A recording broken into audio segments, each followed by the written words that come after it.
Hello, my name's Ged Nichols and I'm the General Secretary of the Finance Union Accord and this year's TUC President. I have great pleasure in opening the TUC's 152nd Congress. To keep us all safe, this year's Congress is a little bit different. Usually we'd have hundreds of delegates at our Congress representing working people in every conceivable industry and profession from every part of the UK. Instead, today we'll be joined online by thousands of people watching us at home or in their offices or workplaces. Welcome to each and every one of you. This is the first time in our 152-year history that we're holding Congress online. What could possibly go wrong? Over the next 2 days, we'll talk about the big issues that matter to working people, their families and their communities. We'll talk about the huge impact of coronavirus on working lives, how we stop mass unemployment and express our thanks to our key workers for their hard work and dedication. We'll hear from union leaders as well as frontline workers, people working in supermarkets, care homes, theatres, our NHS, factories, or the people I represent in my day job, those in bank branches and contact centres. Today, we'll also hear from the TUC's General Secretary, Francis O'Grady, and tomorrow we'll welcome Keir Starmer, the Leader of the Opposition. Before I open our first debate on how we put safety first, I'd like to say a few words. It's a huge pleasure to be your President this year and to bring solidarity from my own union Accord. Friends, this conference is unlike any other. We meet amidst an economic slump and a public health emergency. But trade unionism has never been more important than now. And this is our opportunity to make our collective voice heard. That's why, over the next 2 days, we'll be demanding jobs, security, and dignity for working people, for real change to come out of this crisis. When I took over as president last year, I couldn't have imagined a year like this. Within months, we had the general election and Labour's worst defeat since 1935, which was a body blow to our movement. Tomorrow, we'll be hearing from Keir Starmer about the road to recovery, about how we can work together to build an alternative future for our country. And that's doubly important, because hot on the heels of the election, of course, we had Brexit. And while the UK has now left the EU, we are still in the transition period. And what happens in the next few weeks will be absolutely critical. The risk of a catastrophic no-deal departure is alarmingly real. And our movement must fight tooth and nail, because no deal would be a disaster for our jobs, our rights, and our services. Friends, we may have left the EU on the 31st of January, but the world as we know it changed just a few weeks later. COVID-19 has been the biggest challenge we've faced in generations. The UK has suffered terribly from the global pandemic, and more people have died here than in anywhere else in Europe. Among them, workers just doing their jobs. Our economy has been the hardest hit in the OECD, and the most disadvantaged people, notably our BME communities, have borne the brunt. This is because the pandemic has exposed the depth of inequalities in modern Britain. Inequalities of race, class, gender, disability and sexuality, and the urgent need to address them.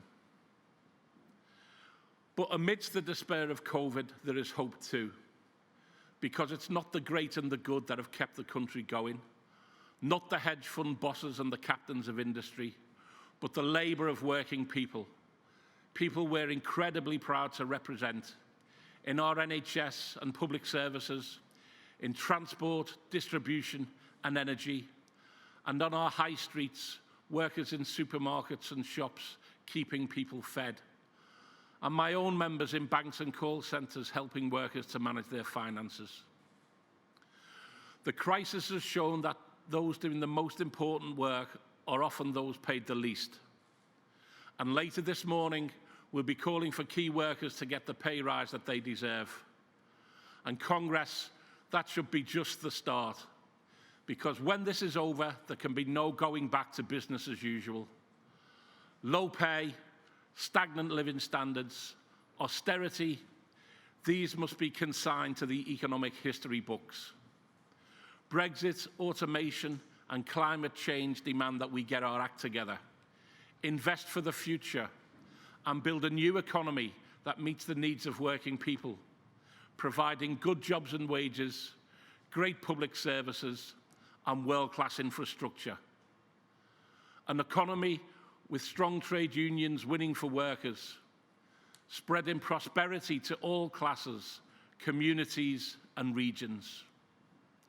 Friends, this is our 2020 vision, and this is the moment to demand the change that workers need, to build on recent successes and really grow our movement, and to win a fairer, greener, more prosperous future, not just for the few, not just for the many, but for all. Have a great Congress, and solidarity to all of you.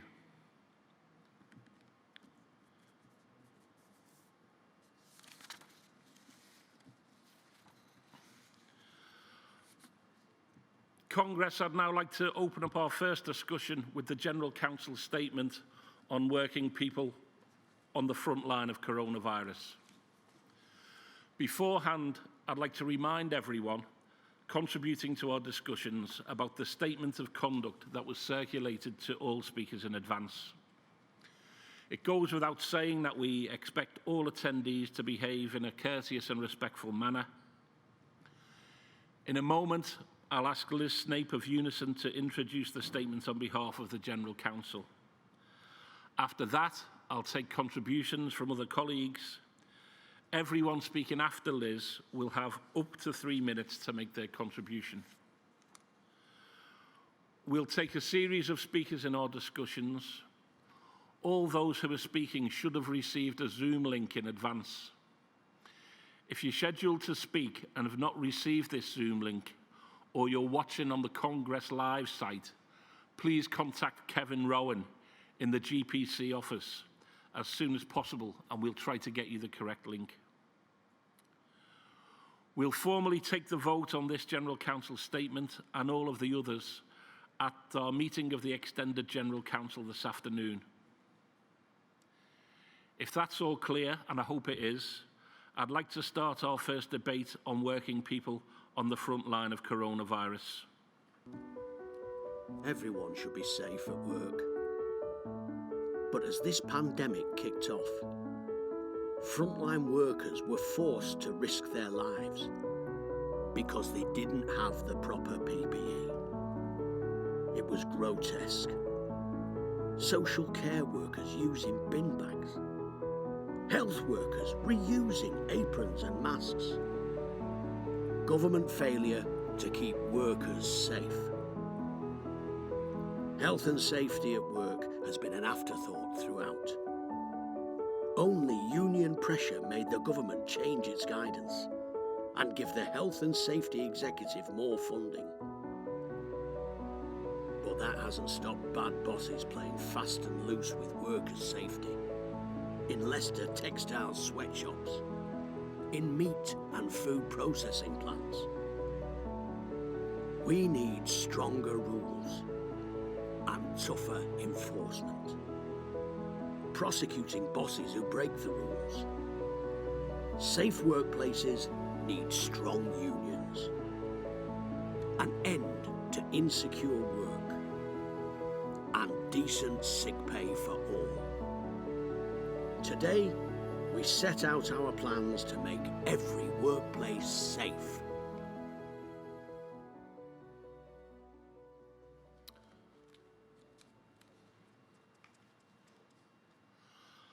I'd like to ask Liz Snape to move the first General Counsel statement on safety first.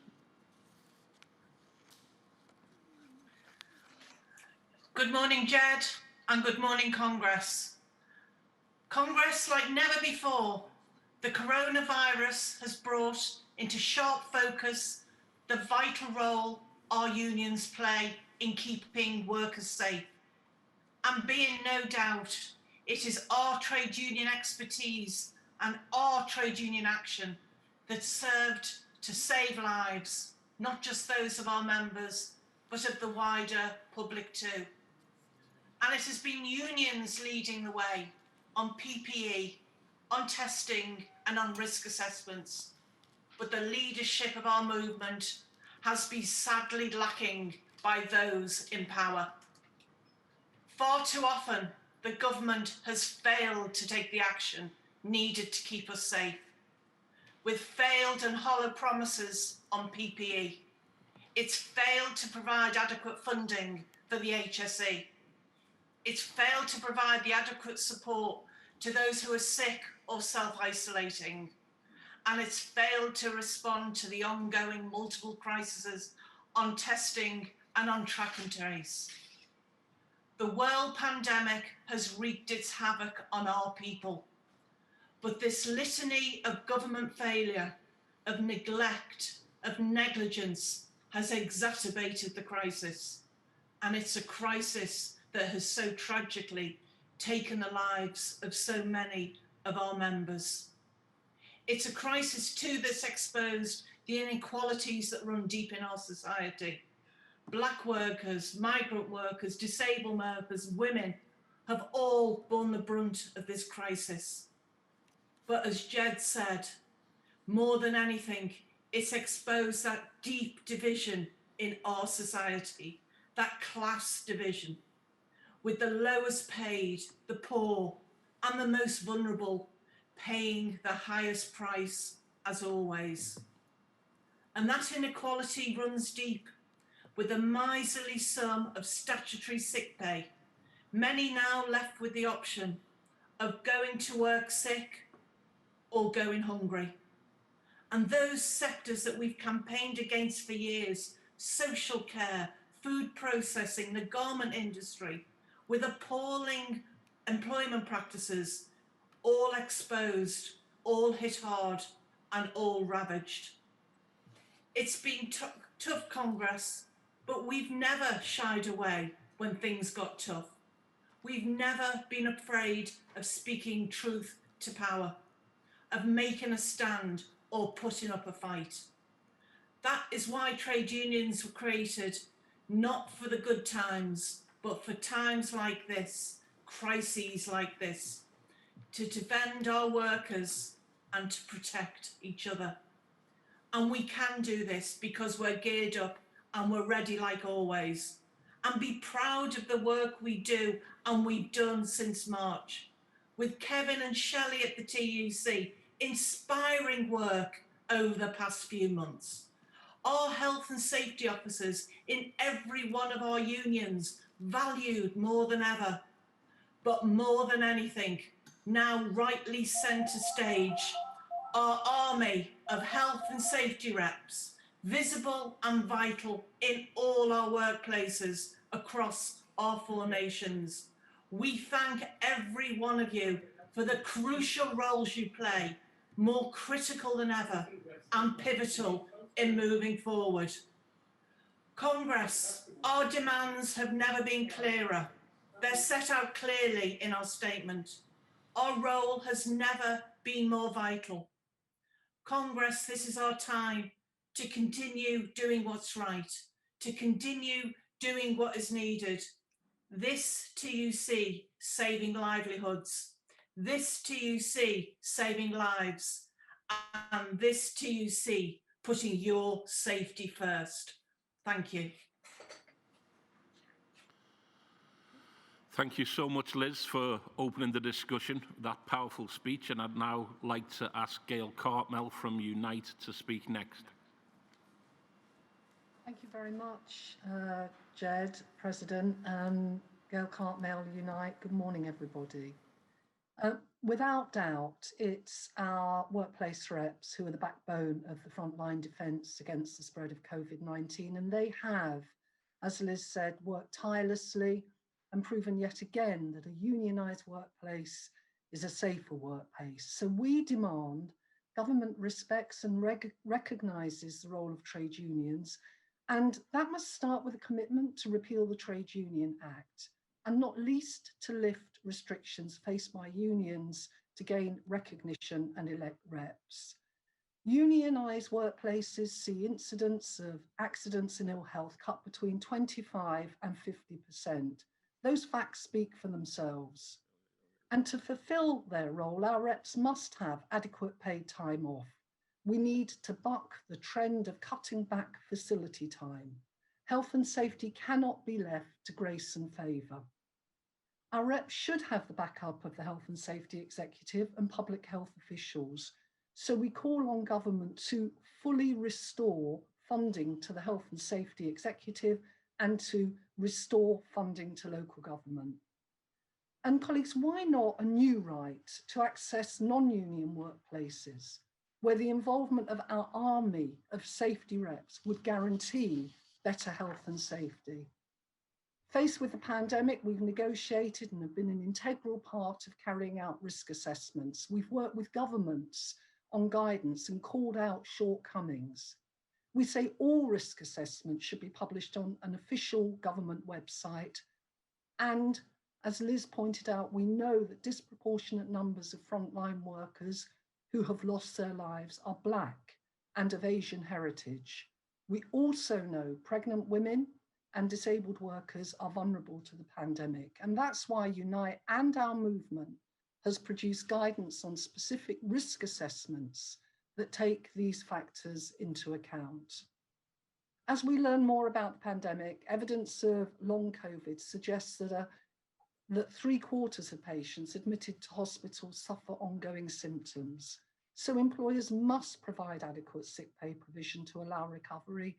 Workers cannot survive on SSP, and it's essential that government immediately increases statutory sick pay to a real living wage level, which is also essential to support workers self-isolating.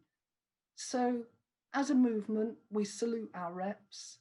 Our strength is our collective organisation, and representation is our strength. And let's step up to the challenge of growing our movement, increasing our workplace strength, and of course, together, making work safer. Thank you. Thank you, Gail. Next, I'd like to ask James Anthony from Unison to make a contribution.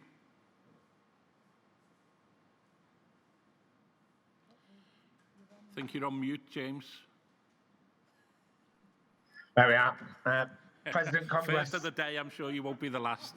I'm sure I won't. My name's James Anthony. I'm Vice President of Unison and a nurse working in the health service. And health and safety in the workplace has always been one of the top issues for workers and for union reps. But COVID-19 put it to the top of the media and political agenda as well. For nurses like me, along with other health and care workers, it's been a frightening time as colleagues fell ill around us and too many lost their lives. The anger and frustration was palpable in the NHS, with many staff working under the constant threat of running out of vital PPE. But often partnership working at local and national levels meant that issues were identified and dealt with. But our members in social care and nursing homes fared far worse.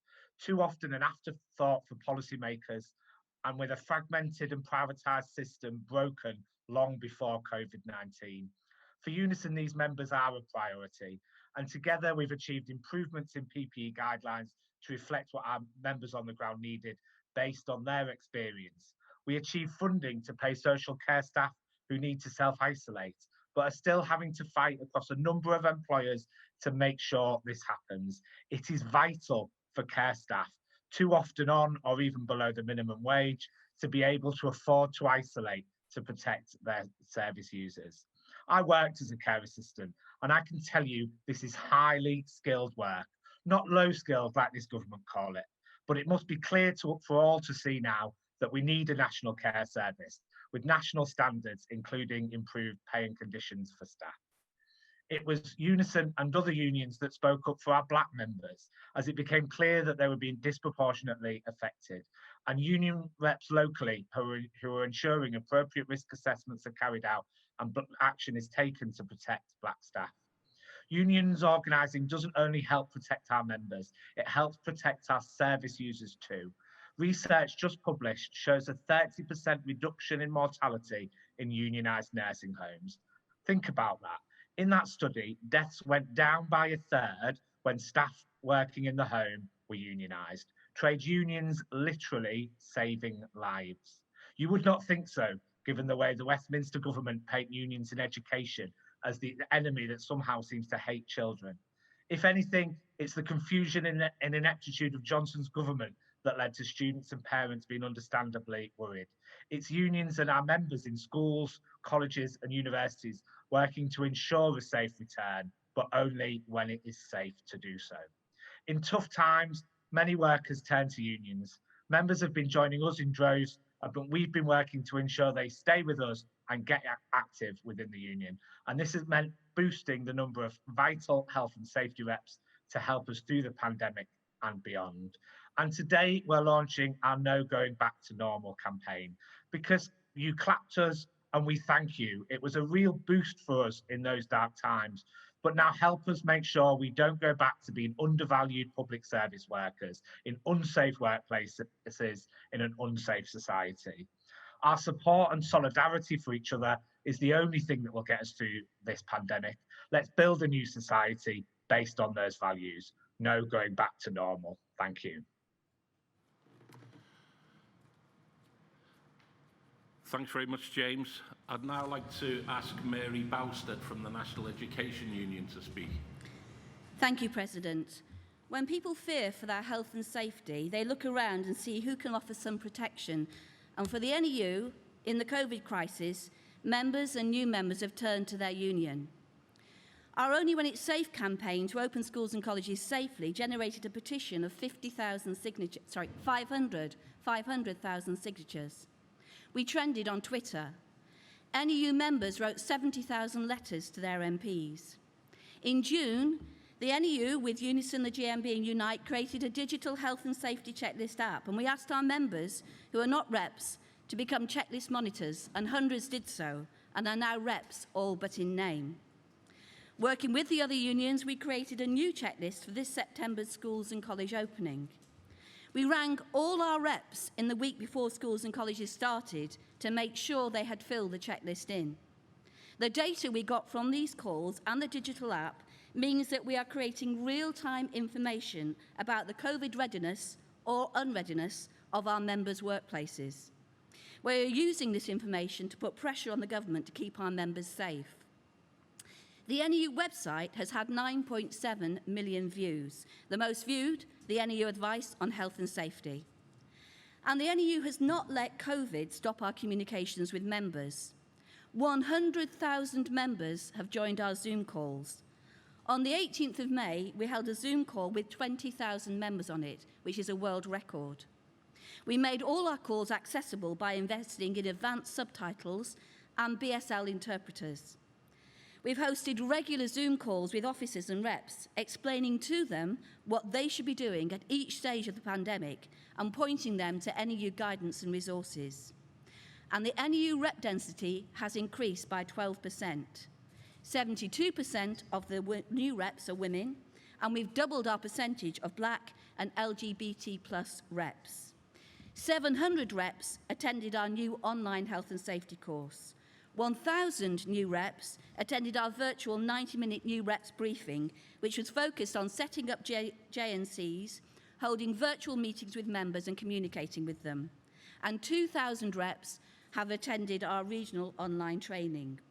And our trained reps have acted decisively. 71% of them have held formal meetings with school and college management. 85% have set up virtual communication platforms such as WhatsApp to speak to their members during the pandemic. And as potential members have seen the power of the union and the power of the NEU, they have joined us. We've recruited over 50,000 new members. Over 7,000 members have attended union training, and the most popular course is supporting children during the pandemic, which shows where our members' hearts and professional integrity lies. So we've stepped up. We have not left a terrible crisis to go to waste. We have used it to show our members and potential members the power of the union, and we will continue to develop and trial new ways to engage our members. They deserve no less. Through them, we will build the strength of the union and keep our members safe at work. Thanks, Mary, for the perspective from the education sector. I'd now like to ask Dave McCrossan from the Shop Workers Union, USDOR, to join the discussion. Dave. Thank you, President. Dave McCrossan, the Deputy General Secretary of USDOR. At Congress, safe working conditions have always been a fundamentally important issue for the trade union movement. And if we didn't know it already, the coronavirus has clearly shown why this has been such a key issue for us in workplaces over many years. Many USDOR members working in supermarkets and shops, making deliveries to people's homes, driving lorries and working in food production are key workers and have worked throughout this crisis. Workers in retail faced unprecedented levels of risk as they went about their job to ensure that food was available and that the shelves in our stores didn't go empty. Across all sectors, trade unions worked long and hard, negotiating with employers to minimise risks and make workplaces as safe as they possibly could.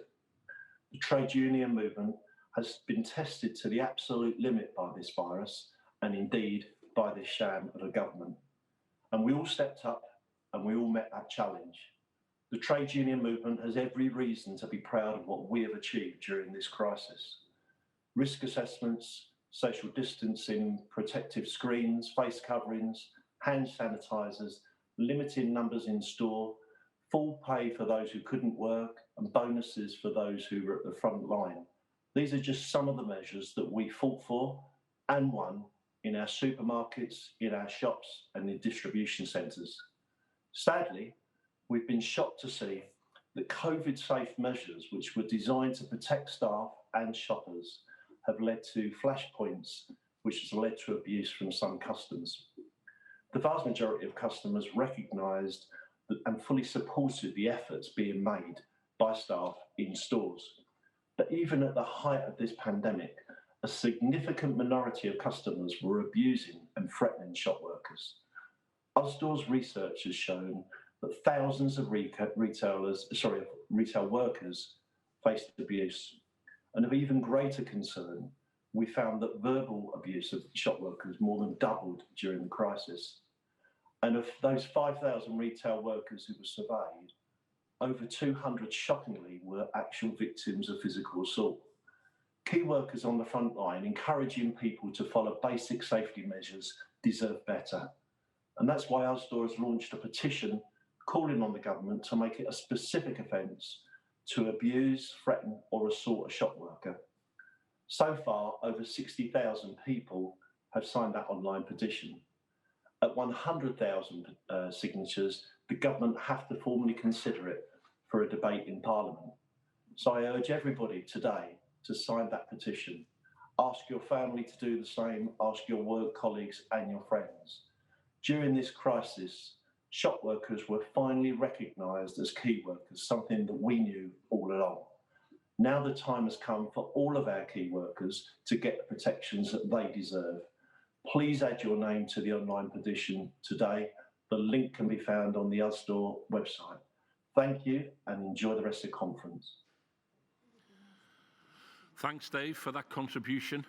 I'd now like to ask Mike Clancy from Prospect to make his contribution. Mike. Good morning, President, colleagues across the trade union movement. Prospect represents members across the public and private sector, and we are privileged to represent a lot of people who are safety experts, none more so than our membership in the HSE, who have been key to so much of our work in the last few months. But what I want to focus upon is how attitudes from the past can frame the problems of the present. In 2012, David Cameron, in a New Year message, told us how he was going to kill the monster of health and safety culture, how he was going to banish a lot of this pointless time wasting from the economy and British life once and for all. The last 6 months have allowed us to see the consequences of that perspective. And it reached an interesting point when a fellow traveller at the dispatch box, Prime Minister, told us how there was going to be spot checks and inspections by the HSE as a confidence building measure in the midst of the crisis. Well, it would be good if we had an HSE that the Prime Minister thought we had. But what we really have is the consequence of the Cameron perspective playing out, not only in relation to health and safety, but across our public services. What we've also seen is how that monster of health and safety has now become essential to how we live our lives, how businesses operate, how it's essential to commerce. And what we need to do is banish the thought for good that health and safety, good regulation, agile regulation is anything other than the way we have to live our lives. What is also important is for us to recognise as trade unions that in the early part of this period of the pandemic, we were very much seen as part of the solution. We brought ideas to government, they reached for us, and trade unions were there filling the headlines full of positive messages as our members went about dealing with this crisis. And the same applies for health and safety. It's not about no, it's about how safely, and how we enable good public services and good businesses.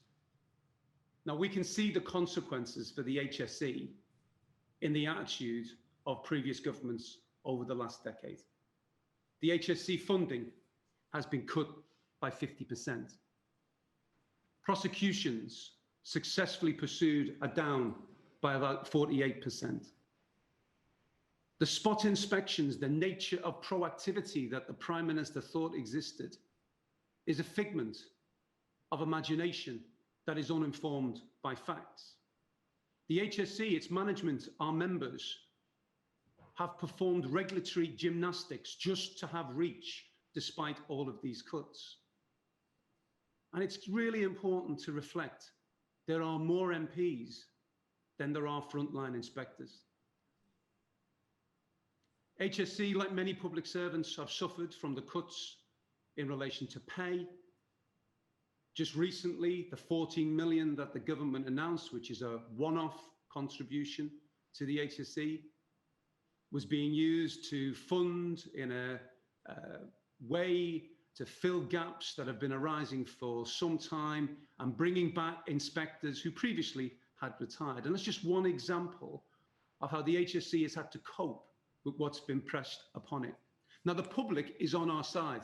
Our polling tells us that 67% of people want physical inspections of the workplace. 52% of people were telling us in our polling that a phone inspection would not breed the confidence in them to return to their workplace, to continue to work in their workplace successfully and safely. And around a third of people, and this is probably most concerning, did not believe that their concerns, if they identified them, would be properly inspected, properly reported upon by their employer, and brought to resolution. So we should not kid ourselves. We do not have the environment in which safety is being delivered at the level that is needed to enable successful commerce, our civic life to continue, whilst we continue to adjust to the virus. So like other trade unionists, we echo the importance of consulting with trade unions, working with our safety representatives, and reminding people that unionised workplaces are the safest of workplaces. We want a properly funded HSE. Self-evidently, that has to be built upon a track and trace system that works, not just in someone's imagination, but in the practical experience of citizens of this country. We want a clear, coherent public information campaign that carries us over the next 6 months in a way that we can breed confidence in what we have to do to live lives, to work and protect each other. And we want to be part of the solution for employers to work collaboratively with us and ensure that the sentiments of this statement are delivered as we go through this next period. Congress, thank you. Thank you, Mike. I'd now like to ask Jane Loftis from the Communication Workers Union to make a contribution. Thanks, Ged, and good morning, Congress. Jane Loftis, I'm the Vice President of the CWU, an union that covers postal, telecom and financial service workers. First of all, I'd like to pay tribute to all those people who lost their lives at the early part of the pandemic, and for the families and friends of those people who are still recovering. And the postal workers did take a hit during that time. We were all announced as key workers, but unfortunately, like so many other unions and society as a whole, when we paid tribute to the people who'd lost their lives in our industries, you could clearly see that the BAME membership was affected disproportionately. And we need to make sure that they are safe in any up and coming lockdowns, and that we do address the issues that the Black Lives Matters movement is raising. All workers deserve COVID-safe workplaces, whether you're in a union or not. All people in society expect the places that we go to do our shopping, to go to work, that they should all be safe. Unfortunately, COVID-safe workplaces cost money, and that is what we've seen within Royal Mail and other organisations. Employers do not want to pay this extra money, and then will do anything they can do to cut back or tell you it is safe and abuse people's vulnerability during this extremely dangerous time of the pandemic. During when we went into lockdown, the CWU and the postal sector had just delivered a massive yes vote. It is a very bitter dispute, and therefore we didn't go into lockdown in the best frame of mind. That has continued at the beginning of lockdown with daily battles in the workplaces that our local reps and our health and safety reps have had to deal with on a daily basis about safe ways of working, what correct PPE people should have, and the social distancing within workplaces. During this point, the Royal Mail decided that they wanted to change everyone's duties and the time that they would return to work, the time they would go to work. This affected about 80,000 workers. You all know your postal workers. They've been out on our streets delivering throughout, and they've become, again, a valued member of society. But in a wish, they wanted to change all these duties. Our members stood together. We could see no sense. It was not the right thing to do during lockdown. And as a consequence, people refused to change. People said no. And Rico Back, a union busting CEO being brought in to break the CWU, resigned. A marvellous victory during the lockdown and the pandemic. But it still continues today. We still have to fight for our safe workplaces. Things have got slightly better, but we all know if an employer can get any more money out of you or can do it cheaper, they will do. And that's why we're seeing mass redundancies now, where we know if the economy comes back, those people would still be employed, and then they start recruiting on lesser terms and conditions. What I've seen throughout the pandemic is the solidarity that people have shown to each other, the support the workers have given to each other. When we had the collapse, you've seen convoys of postal workers going to the hospitals to show support and solidarity. We know we've got to fight. We know we've got to be united and fight for what we want. And we have to fight for safe workplaces. We also have to fight against the attack on our terms and conditions. By standing together, showing solidarity, by supporting each other, we can deliver a better workplace, a better society, one where no one is left behind, and one where all workers are valued. So the lessons of the pandemic is, if you stand together, we can deliver change, and change for the better.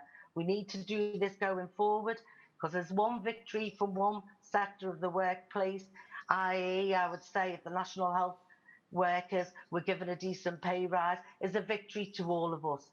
We show what real trade unionism is, and that is ensuring not only are workers safe, but that we are fighting for better working conditions and a fairer share in society. Join a union if you're not in a union. If you are in a union, encourage your family, friends, and people that you are in contact with to join the unions. It is now time that we stand together to ensure this government does not inflict any more pain on ordinary workers, and stand united as a trade union congress to ensure all workers benefit from safe workplaces. Thank you very much. Thanks very much, Jane.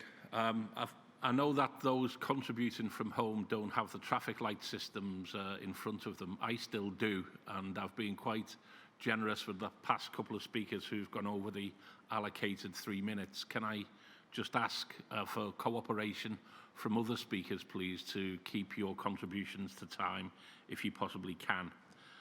Next up, we have Harley Vadakis from Nautilus International. Harley, I invite you to make your contribution. Hello, thank you, Ged and Congress, for having me here today. My name is Harley Vadakis. I'm a current member of Nautilus International. It's my first time addressing Congress today, and I'm very pleased to be here. During the coronavirus pandemic, many people went into lockdown. Their homes also became their workplace, and they were unable to see family and friends for many months. Welcome to the life of a seafarer. We work away from our family and friends for anything from 3 to 6 months plus at a time. Working every day and often with very little connectivity on board, meaning we cannot keep in regular contact with our loved ones back home. UK seafarers were designated as key workers during the pandemic due to our responsibility in providing 95% of everything to the UK. However, in the most part, we continue to operate out of sight and out of mind. In many other countries, as the situation developed and became even more worse, they closed their borders to us, meaning we've been unable to return home at the end of our contracts, and others were stuck at home, unable to relieve us. My 3-month contract turned into a 5-month contract on board. While both my parents were stuck at home with the virus, which made staying on board that much harder. Seafarers work every day for up to 12 hours per day, and as much as we love our jobs, it can be extremely difficult when you believe you're going home to be told you are no longer. This situation continues today. While many of us are trying to get back to normal after the COVID lockdown, around 300,000 seafarers worldwide are still unable to return home to their families, some having been working for more than 365 days straight. The risk to safe working and mental health as a result of this, I hope, is obvious to all. Many of my colleagues in the industry who are unable to join their ships were unable to access any sort of governmental support because our employers can register our employment in tax havens and not pay employer national insurance contributions. Seafarers also receive tax rebates due to being out of the country for more than 183 days a year. Those seafarers who could not now get to work will now be unable to access this rebate, despite the government waiving the rules for wealthy non-dom equivalents. These key workers and their families now face a massive triple whammy of no work, no financial support, and a massive unbudgeted tax bill. So I call on all Congress to think back down to their time in lockdown and spare thought for seafarers who this is our everyday. And I ask for your unwavering support for those working to get us back home to our families. Thank you. Thank you, Harley, for that really interesting contribution, and well done on your first contribution to a trade union congress. I hope that you get the opportunity to make many more. I'd now like to ask Mark Zawotka from PCS to speak. Mark. Good morning, Ged. Good morning, Congress. Mark Sawatker on behalf of PCS, and I wanted to start by paying tribute to the thousands of PCS members who have done a magnificent job during the pandemic. Our members in the DWP dealing with 2.6 million claims to universal credit. Our members in HMRC who've delivered the government's furlough scheme. Our members across prisons and the justice system, working in transport, in devolved government, all of those have helped, as have our members in the ports and the borders. And they have shown what this country needs, dedication to delivering frontline public service. And because they're in a union, like many we've heard from today, there is a strong union that has thousands of workplace activists who I also want to pay tribute to. We have been successful for the pandemic in trying to keep the overwhelming bulk of our members safe. For those who have to be in work, we've tried to keep those workplaces safe.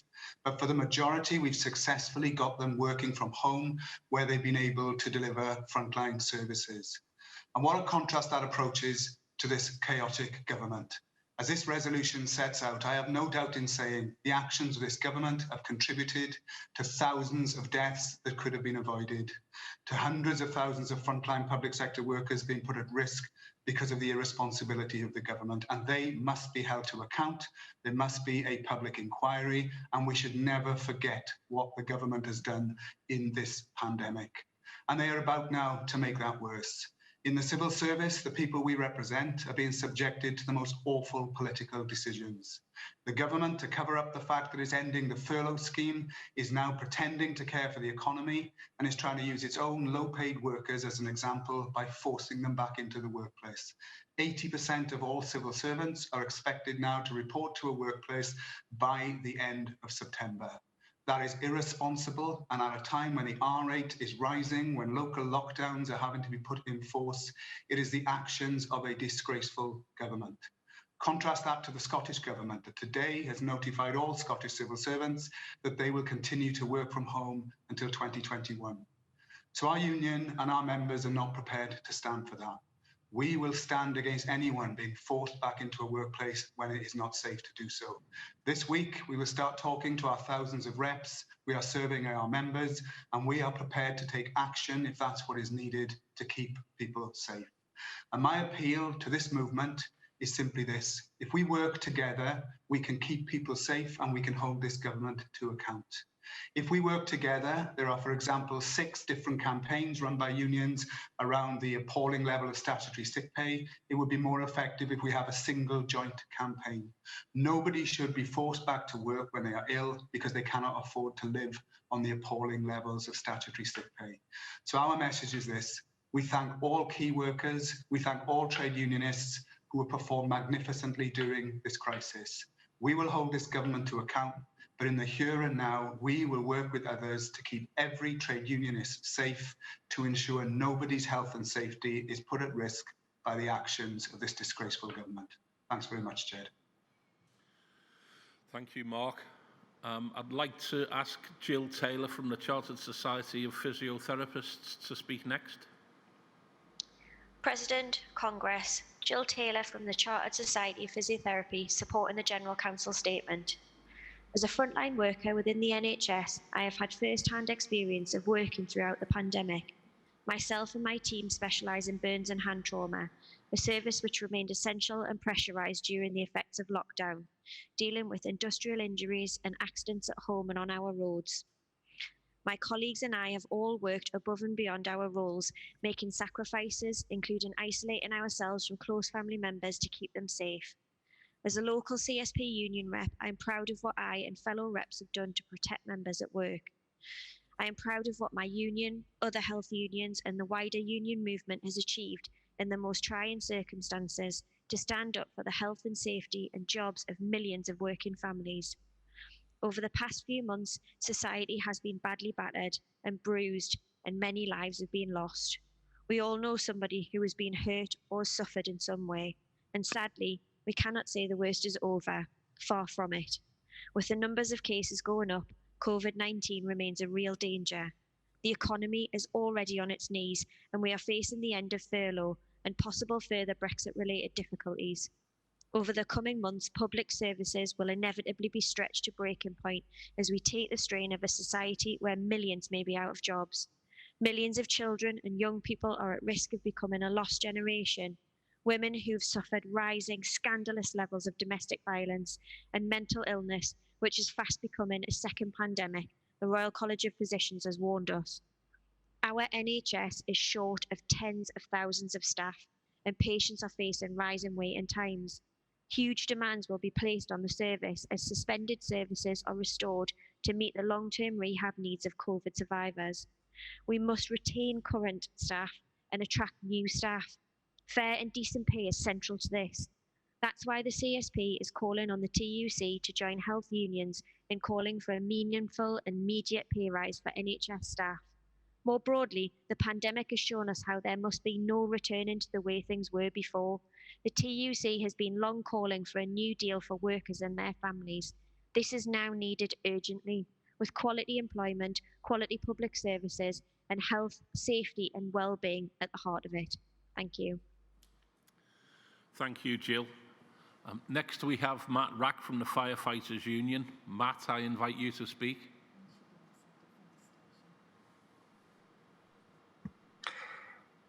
President Congress, I want to add the thanks of the Fire Brigades Union to the millions of workers who have worked through the months of lockdown earlier this year and who continue to work through this crisis. It has been workers who've borne the brunt of the worst aspects of the pandemic, and it has been workers who've got us through those terrible months. And we need to remember it was workers in both the public and private sectors. So we reject any attempts now to play divide and rule between us. We stood together to save lives, and we stand together in defence of our rights. Our members, firefighters and emergency control staff, along with the huge range of workers represented at this Congress, went above and beyond to do their duty to our communities. Millions of those workers are members of our trade unions. I've said this before, when politicians and the media start attacking us, point them to those key workers and tell the politicians that's what trade unionists look like. In the Fire and Rescue Service, the FPU was able to use our UK-wide collective bargaining arrangements to improve safety during the pandemic. We negotiated a collective agreement for additional work that firefighters could do to protect our communities and to assist NHS and social care staff in tackling the virus. This agreement protected terms and conditions, protected contractual rights, and it built in safety and risk assessment from the start. It enabled us to expand to 14 additional tasks that our members engaged in. This involved everything from delivering essential packages, driving ambulances, delivering and fitting PPE, moving the deceased, as well as working in Nightingale hospitals and care homes. And of our fire and rescue services, 3/4 provided personnel for ambulance driving. More than 70% were involved in delivering PPE, mostly for the NHS and ambulance services. Almost 2/3 had assisted with the movements of dead people to mortuaries. Almost half assisted with the face fitting of PPE masks. Thousands of firefighters were proud to volunteer to do that work. And we're immensely proud to support our members to ensure risk assessments were carried out and the right prevention and control measures were put in place. We've extended that collective agreement because of the risks of a second wave. And while the Westminster government has failed miserably, workers and our unions have shown our worth during the pandemic. It will be up to us in coming months to step up once more, to defend our members and to protect our communities once again. Thank you, Congress. Thank you, Matt. I'd now like to ask Anne Dean from the GMB to make her contribution. Thank you, President. Congress, Anne Dean, speaking for GMB in support of the statement. This pandemic has cruelly exposed which workers are exploited to keep this country running. It has cruelly exposed which lives are deemed to be of more worth than others. The statement explains the direct link between poor employment standards, inadequate terms and conditions, and the risk of exposure. As the statement sets out, huge COVID spikes have occurred in textile factories and meat processing plants, reminding us all that packed and unsafe factories are still part of our economy. These workers and their poor working conditions might not have become part of the national concern if not for the pandemic. GMB also welcomes the inclusion of the issues surrounding the disproportionate effect COVID-19 has had on BAME workers. They say that the virus does not discriminate, but it is clear that our society does. In supporting the statement, we must highlight the issues that health and social care workers have faced throughout this pandemic with inadequate pay and only statutory sick pay provisions. Care workers have been going to work, putting themselves at risk and those who they care for.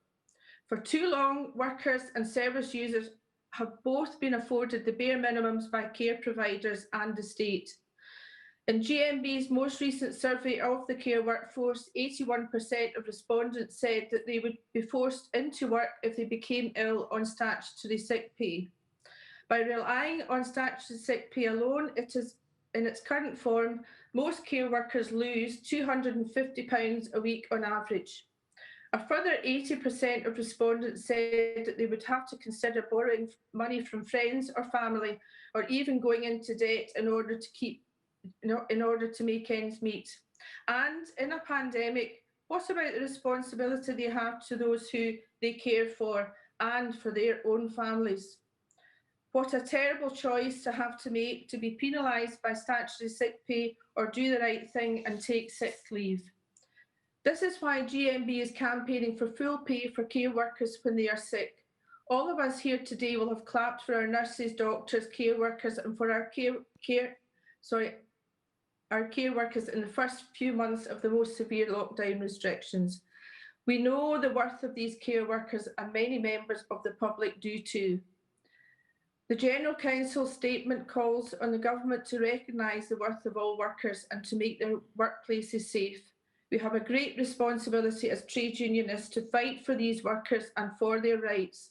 As a robust union representation can keep these workers safe and this deadly virus out of our workplaces, please support the statement. Thank you.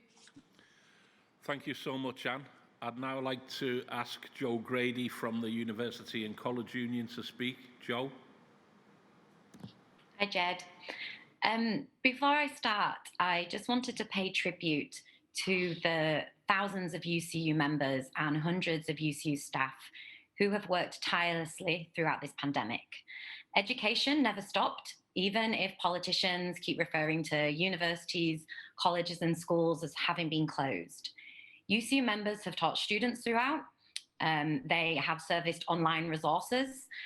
They have continued all of the administrative functions that we need to carry on in our institutions, and they've worked hard to protect each other. At the beginning of lockdown, this meant demanding health and safety for prison educators, alongside protecting jobs for the precariously employed by getting the furlough scheme extended to them and pushing employers to top up any lost income. This month, however, we face another challenge, as millions of students and hundreds of thousands of staff in adult, further and higher education have been pushed to return to in-person study and work on campuses across the UK. And yet the government's own scientific advisory group for emergencies is telling us to get ready for outbreaks in our institutions. It is warning that the return to in-person working could cause a second wave at the very worst time of year. But this wave is preventable. We do not have to live out the awful future that we can see ahead of us. UCU has called for as much work to be done as possible remotely. This will make our workplaces as safe as possible for anyone who does have to be there, and avoid more chaos for learners when things are inevitably forced to move online again. We are the ones calling for caution and planning. The government and sector leaders are ploughing ahead because they've constructed a marketplace for education that needs its ultimate consumers, our students, to pay fees and rent. Unions are the only organisations with the power to keep workplaces and the wider population safe in situations like these. But we need to be clear and realistic about where that power comes from. The TUC statement for Congress on safe working practices sets out measures which outline how workers should be kept safe. If, and it's a big if, the government and employers follow them. Because there is a deeper lesson we need to take from the past few months. The real power of our movement lies in the mass participation by workers who take the initiative to speak out and act decisively when they know they are right.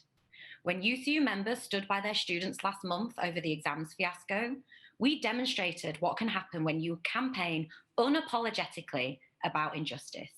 We supported the NUS in their clear, coherent and assertive set of demands. The government saw this and it forced a U-turn. The whole approach of this government to its citizens has been to ignore disaster that is on the horizon. They have no answers that do not rely on rebooting the economy by asking us to pay with our health.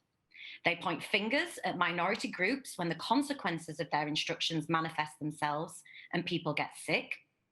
Their sole intention is to get the economy going again, but the economy is broken and it doesn't serve us.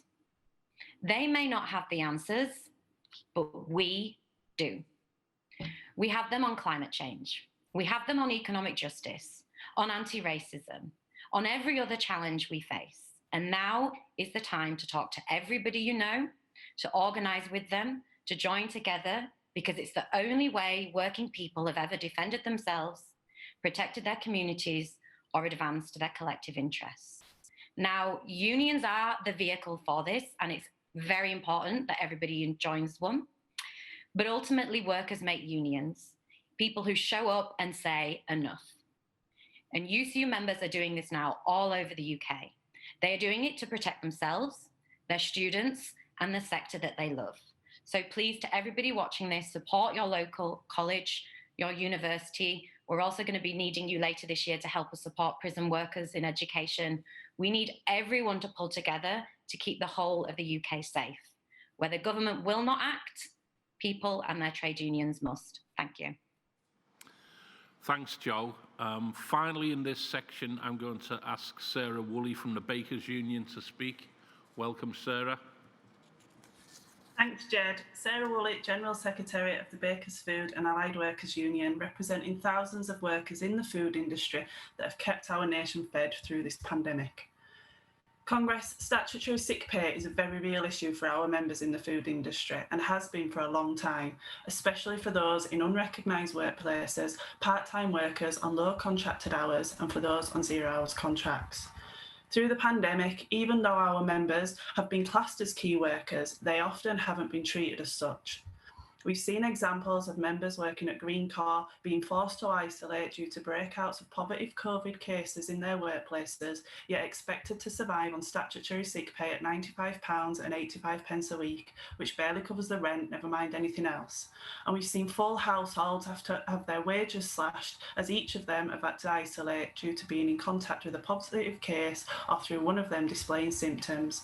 And by doing the right thing, by staying at home, they have been penalised for doing so financially. For many of our members, their wages are the only income they have. We have many migrant workers who don't have access to the full range of benefits British nationals have. For example, the changes to housing benefits stops them from being able to claim it, despite the myths and lies suggesting otherwise. Also, the flaws in the universal credit system mean that even those who can claim it for support receive it far too late to make a difference, leaving many relying on £95 and 85 pence a week, or even nothing if they don't meet the lower earnings threshold, which affects over 2 million workers in the UK. Whilst the BFAWU agree with the TUC's position on removing the earnings threshold for statutory sick pay, making it payable from day one as a right, and increasing the level to the rate of a real living wage, we don't believe it goes far enough, and as it stands, it's too easy for a Tory government and their supporters to ask where the money's going to come from.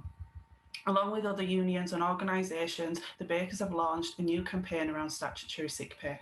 We are calling for the government to legislate for full rights to at least 6 weeks of contractual sick pay for all workers from day one at 100% of wages. The scheme will be funded by those employers not currently paying company sick pay for the first 6 weeks, so there is no extra burden on the taxpayer there. After 6 weeks, statutory sick pay would kick in for 28 weeks at an increased rate and would cover all workers. Those on 0 hours contracts or short contracted hours would receive pay based on an average of the last 12 weeks. As a union, we strive to improve the lives of people working in our industry where pay is often low and hours precarious, and this campaign is designed to do just that.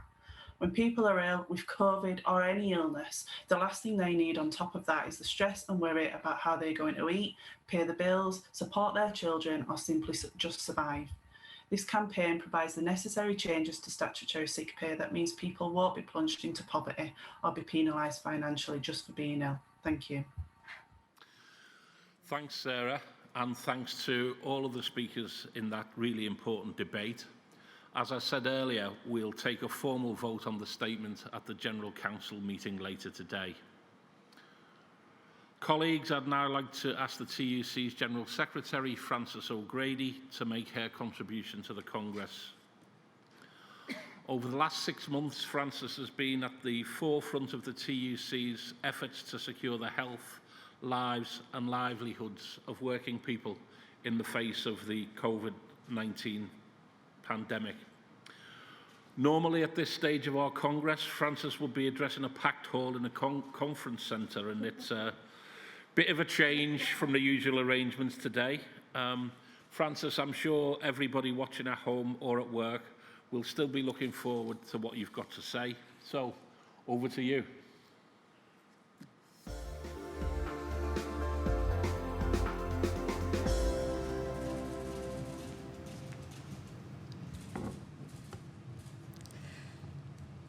Thanks to our President for his kindness, humour and patience, especially when he has to remind us yet again that we're on mute. Thanks to the General Council for their wisdom and camaraderie, and thanks to all our brilliant workplace reps and organisers. Trade union membership grew again this year. That's 3 years in a row.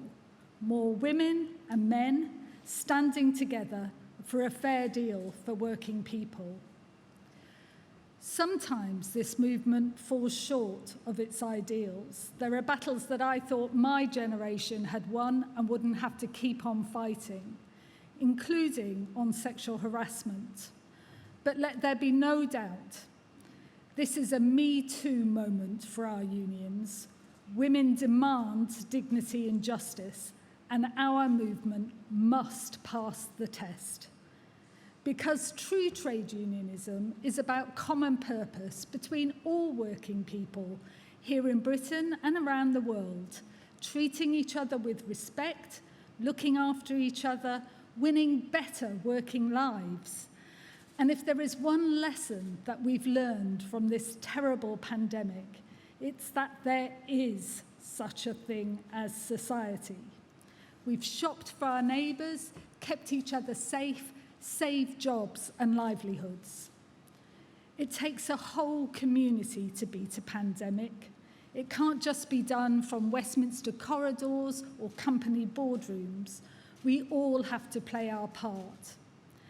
Yet some in the establishment behave as if there's one rule for them and another for everybody else.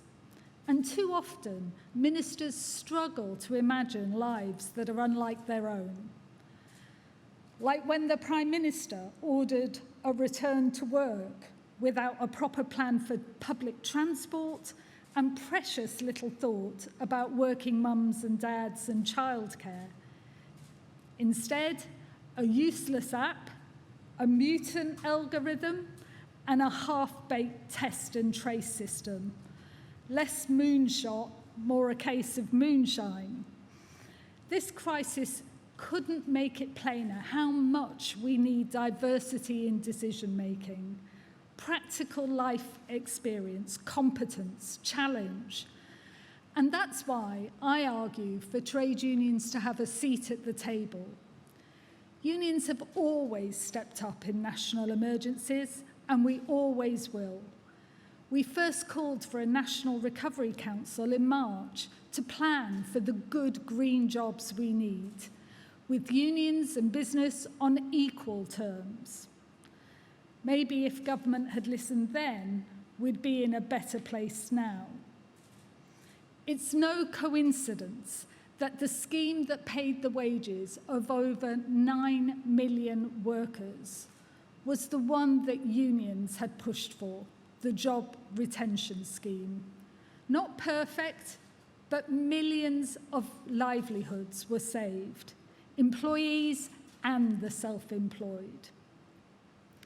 From Thursday this week, it will be just 45 days before the job retention scheme is due to end.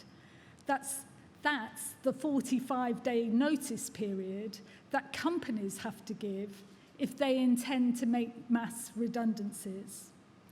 And if government doesn't act, we face a tsunami of job losses. This isn't about obsolete jobs or zombie firms. These jobs are on the line for one reason only: the global pandemic. And they do have a future. Once this pandemic is under control, people will still want to fly on holiday and go to gigs and shows. And if we are to earn our way in the world, Britain will still need steel and manufacturing.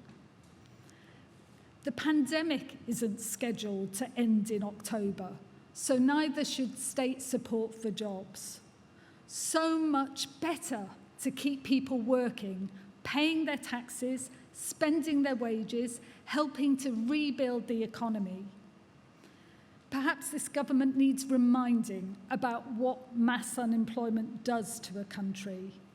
The despair of a young generation's dreams crushed, or joining the dole queue in your 50s, afraid that you'll never work again.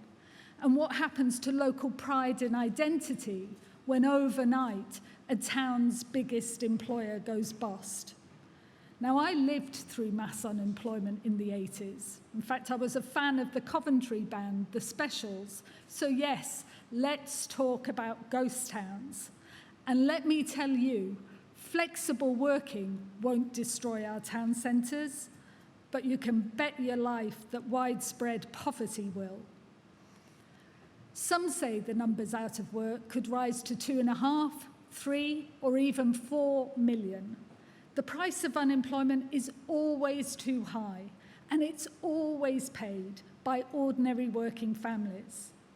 That's why this movement will always stand for the right of everyone to a decent job, full employment, the chance to work and to get on in life for everyone. Here's what the TUC proposes. In return for state support, firms must come up with credible plans to rebuild hours and productivity, a new job protection and skills deal, a three-way bargain. The employer brings people back, at least on short hours. During downtime, workers retrain and upskill. And the state subsidises wages on condition that employers pay at least 80% of the normal rate. But let me be clear, there should be no blank cheque for business, no handouts for boardroom bonanzas. Shareholders must tighten their belts. And to qualify, every company must pay their fair share of taxes here in the UK. When the crisis began, the Chancellor said he would do whatever it takes. He must keep that promise. Some will ask, can the country afford to do it? The answer is, we can't afford not to. The Chancellor must learn the lessons of the job retention scheme and keep on supporting jobs. So my message to the Chancellor is this. We worked together once before. We are ready to work with you again if you are serious about stopping the catastrophe of mass unemployment. Rishi Sunak, stand by working families. Don't walk away. Whatever happens, we won't give up. Unions will fight for every job. Even more so, with the clock ticking down on Brexit. The government must stop the bluster, buckle down. We need a good deal. Putting more jobs at risk as unemployment rises is plain irresponsible. And we know who gets targeted first for layoffs: young people on insecure contracts, disabled people and those shielding, pregnant workers, and black workers. Much more likely to be at risk in the pandemic, working on the front line. But too often, when it came to proper PPE, stuck at the back of the queue. This summer has seen a reckoning, long overdue, for the injustice that black people face in the UK, as in the US, and around the world. Trade unions must play our part with open minds and open hearts. This movement is drawn from the society we live in. Our history, like this country's, is scarred with racism. It's right to acknowledge it. But we also have a proud history of fighting racism. And we know that when black workers rise, we all rise. We don't need another review to know what needs to change. The government must act now. They could start by making employers publish their race pay gaps and then fix them, and ban 0 hours contracts that keep too many black workers poor. Coronavirus is no leveller. On the contrary, it's exposed huge inequality in modern Britain.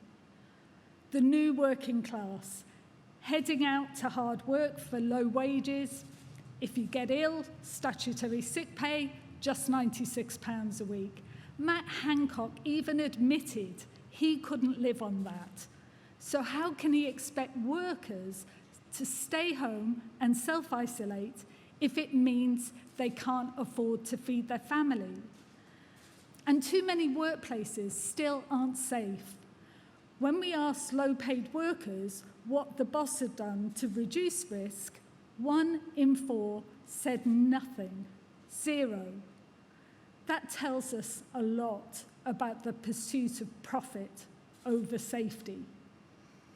So thank you, Prime Minister, but we don't need another pep talk about returning to work. From the start, whether on the shop floor or from the kitchen table, millions have worked hard through this crisis. Instead, we need this government to get tough on workplace safety and deliver decent sick pay. Hard work should pay for everyone, no matter who you are or what kind of job you do. Yet too many of those who kept this country going through the crisis don't get the respect they deserve. They do valuable work, skilled work, but they are short-changed.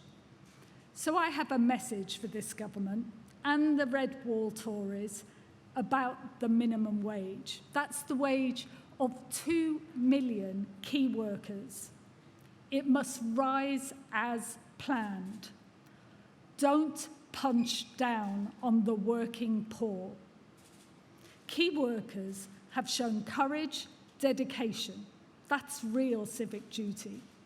Now it's time for governments and employers to repay that debt, fix their contracts, raise their pay, give people dignity at work. Congress, I will end with this.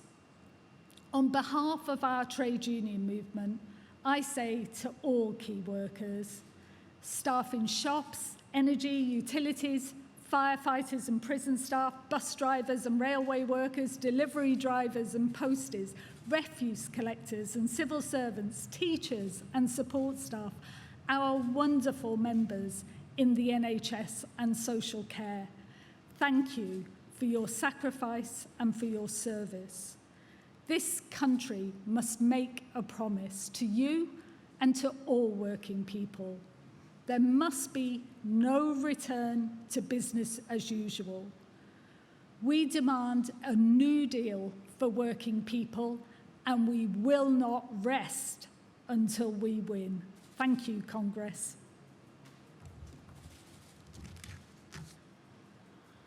Thank you very much, Francis.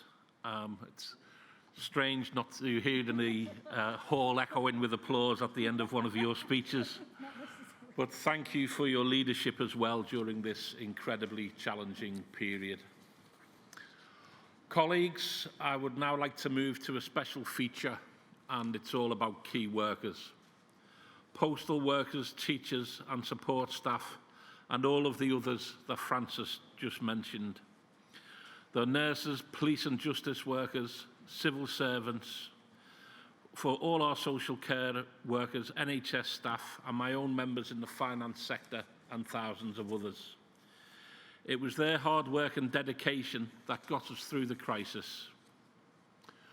Colleagues, I'm sure you'll agree that it's time for the key workers to get the decent pay that they've earned. It's time to raise the minimum wage and to ban 0 hours contracts that leave carers, shop workers and delivery drivers struggling. Today, we're launching the TUC's campaign for decent pay for key workers and a new deal for working people. Me and my colleagues, we were actually recognised as key workers. As a medical courier, you go in somewhere, you'd pick up a load of COVID specimens, you'd have them on your back, and you'd be riding back to the lab sort of thinking, I've got the very thing in my back that the whole country was being told to stay at home and hide away from. I'm a bus driver. It's a service that needs to be provided to get people about, and it was a time of crisis, so that's what you do in a time of crisis. People didn't just kind of run and hide. We found alternatives and we found ways to work through it. We look after each other as much as we can, but we've all got our own kind of baggage and anxieties to handle as well. My wife, she started making the protocol in the house. So once I'm coming, I change my clothes outside. My kids were inside the room, and then I go take my shower. Porque mi nieta ha cogido la manía de que por la calle ya me vienes con el gel. Abuelo, dice todo. Los zapatos, abuelo. We had my son's birthday during the lockdown. We had a teepee in the garden, a picnic, and I think it was one of his favourite birthdays. Whatever we could do, we'd do. I've got the car so we could go for his ride. I want people to think about how much they needed key workers. It's easy not to see us because we're just doing the work. Precisamente que sea el trabajo que sea es igual de importante, pues para tener la convivencia que deben tener. Respeto. We've all been key workers for a long time. We've just not been recognised. We need to have a real moment of reflection. Why haven't we been supported and valued this whole time? I hope that we learn to be nicer to each other and actually realise, we're all little cogs in a machine, and together, if we all work together, that big machine works a hell of a lot better and smoother. And I think it really makes people value life, value their friends and family, and not when this is all over just to forget it.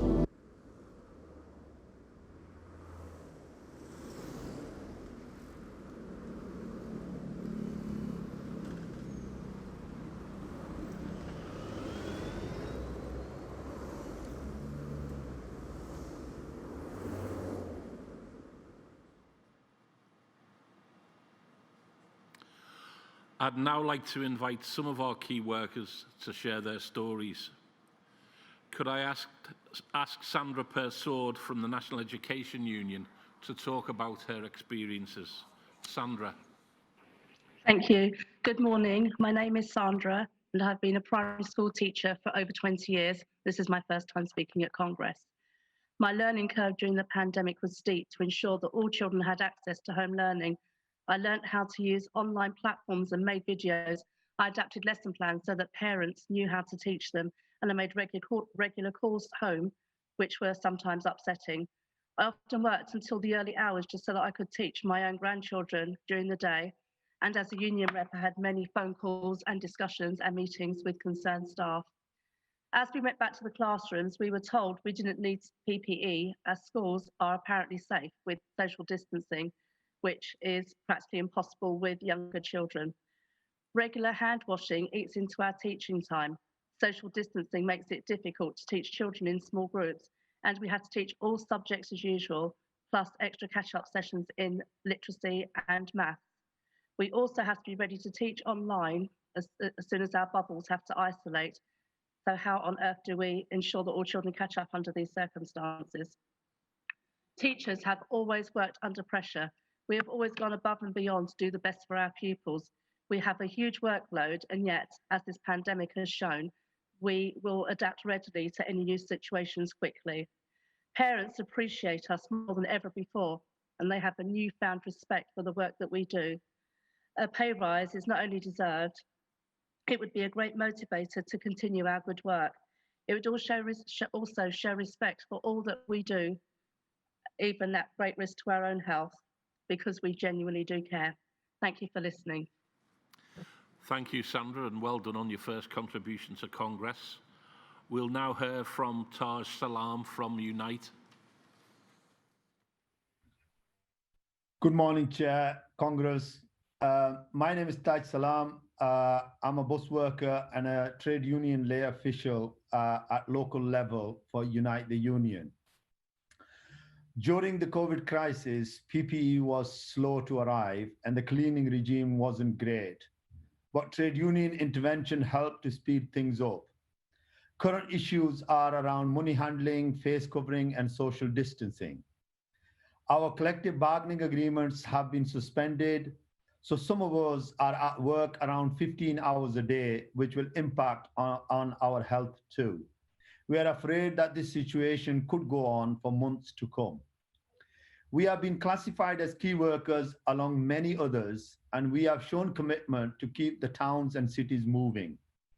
We have carried on turning up for work while we've been worried about our own and our families' health and safety. We do want to see decent pay rise and good working conditions, which will give us assurances that we are being appreciated in action rather than just in words. Thank you, President. Thank you, Taj. I'd now like to ask Sian Stockham from Unison to share her story. Sian. Hi, thank you, President Congress. I'm a frontline carer who has 2 part-time posts, one on a rehabilitation and rehab unit, and the other supporting adults with learning disabilities. Due to the pandemic, I've only worked on the rehab unit, and across the care sector, things have become very intense. Due to staff shielding, staff were asked to cancel leave, and we worked extra hours. Staff across the care sector have had concerns about the lack of the correct PPE, and at the beginning, the constant changing of the guidelines on how to use it and when to use it. There have been issues with masks that cause a rash on the skin, hand wash that was too strong and caused cracks in the skin. The different guidelines between the 4 nations have also confused people and caused anger and confusion. I love the job I do. It's never been so hard or important. We are looking after people who, because of the lockdown and because they are unable to see their families, and in some cases, with gentle words and kindness, ease their passing. All carers deserve more than a clap. We deserve to be fairly paid. Thank you, Sian. Up next, I'd like to introduce Stefan Campbell from Usdaw. Stefan. Hi there. My name is Stefan. I'm a team leader for Co-op Food. My job role entails running a large grocery store, ensuring everything from ordering stock from suppliers to filling shelves to the point of purchase is carried out in the most efficient way possible. My experience during the pandemic so far has been one that's pushed me to work 60+ hour weeks and 17-hour days, due to nearly 40% of my team having to self-isolate at some point. On top of this, I've had to shop for elderly and vulnerable family and friends to ensure they have everything they need to self-isolate safely, because the government failed to provide this essential service.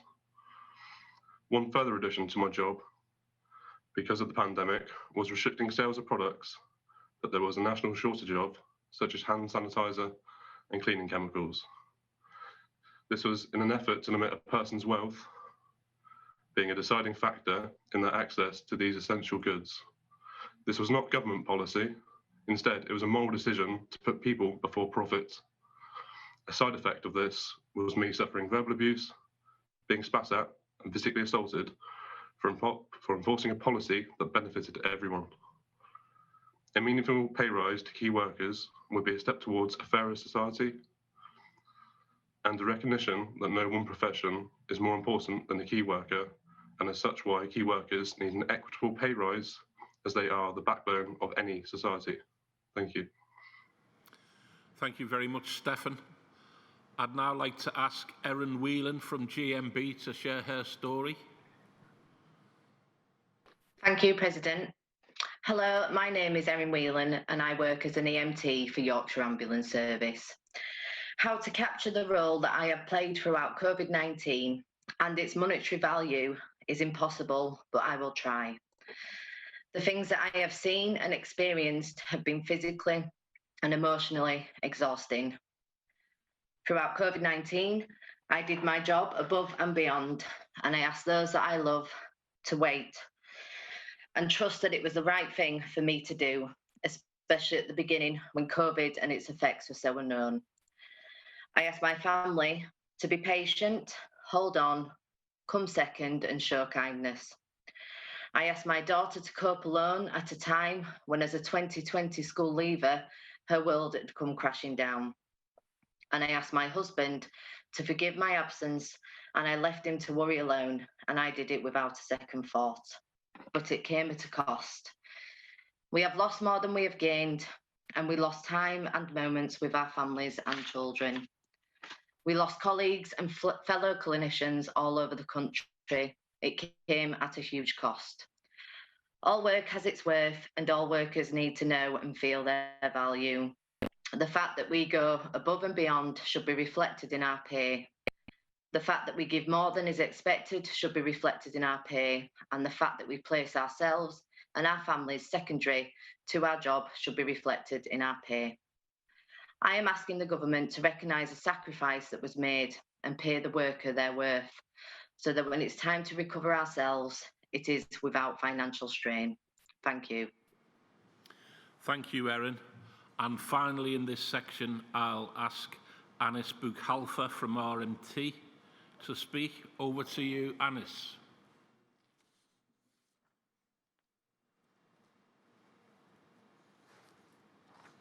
Do we have Anis?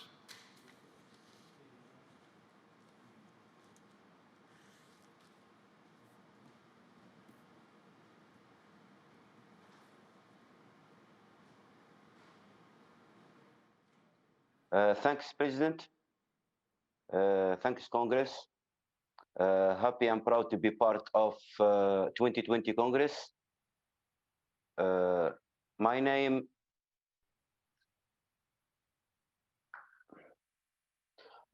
is Anis Bukhalfa. I work on London Underground as SPC cleaners, along with over 2,000 hours. Like the majority of my colleagues, I am a migrant worker. Cleaning on London Underground is outsourced. We are employed by an American multinational firm, IBM Ltd. Although we are paid the London living wage, IBM does not pay us company sick pay, meaning if we are off work, sick, we only receive statutory sick pay. This means most cleaner literally cannot afford to be ill. Because we are outsourced, we also do not receive the staff travel passes our directly employed colleagues get. Despite relying on our labor to ensure station, train, and depot are safely cleaned, London Underground charge us to travel on the system we help to run. We are just as much part of the permanent London Underground workforce as a station staff, driver, engineer, and others, but we are treated like second-class citizens. We also We also have now access to TFL pension scheme. All key workers like us deserved secure contract, fair treatment, and decent pay. Thank you. Thank you so much, Anis. Thank you to everybody for all your stories, and thank you for your hard work and dedication. I reckon if this hall was full, we'd all be up on our feet now, applauding our brilliant key workers. You know, the truth is, when so many locked down at home, the UK's key workers carried on working, making sure that this country kept going, looking after our older people and those who are unwell, making sure that the lights stayed on, we had food to eat, and that our public transport system was clean, and so much more. And we owe them a real debt of gratitude. And as you've heard, that gratitude must be paid for in a decent pay rise and an end to unfair contracts. That's the campaign that we're launching today. So everyone watching around the country, I'm asking you please to go on to the TUC website and to tell your MPs this: we will not stand for a freeze in the national minimum wage. We want a decent pay rise for all of the fantastic workers who got us through this pandemic, or are getting us through. And it's time, right now, to ban those 0 hours contracts that allow no dignity and no control. This autumn, the government is supposed to decide on next year's minimum wage. They're also supposed to introduce an employment bill and supposed to have a budget. These are all chances for the government to do the right thing by key workers. And after all, it is nothing less than key workers deserve for their bravery and dedication, for doing their job to the best of their ability in the hardest of times. So the time for applause is past. Tell your MP, we want a pay rise for key workers, and we want it now. Thank you, Congress. Thank you, Francis, and thank you to everybody who spoke in that session. We're incredibly grateful for the work that you've done. Colleagues, we now move to our second debate, the unequal impact of coronavirus, and we'll start this session with a short film. The pandemic exposed the harsh inequalities of the UK today. At every turn, it was the working class who bore the brunt. Low-income workers forced to keep working without decent PPE or sick pay. Black workers more likely to be in high-risk frontline roles. Domestic abuse on the rise. LGBT workers locked down with hostile families. And now, as workplaces begin to open up again, women hit hard as childcare disappears.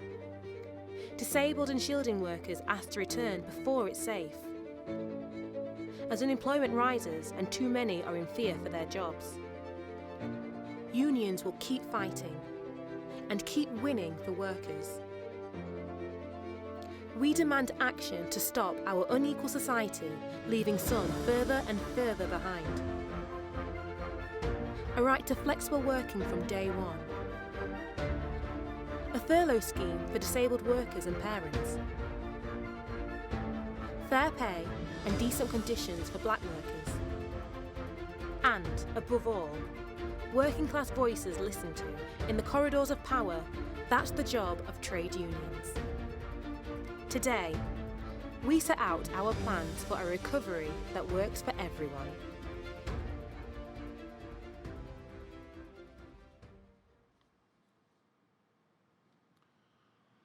I'd now like to ask Philippa Harvey from the National Education Union to move the General Council statement on the unequal impact of coronavirus on behalf of the General Council.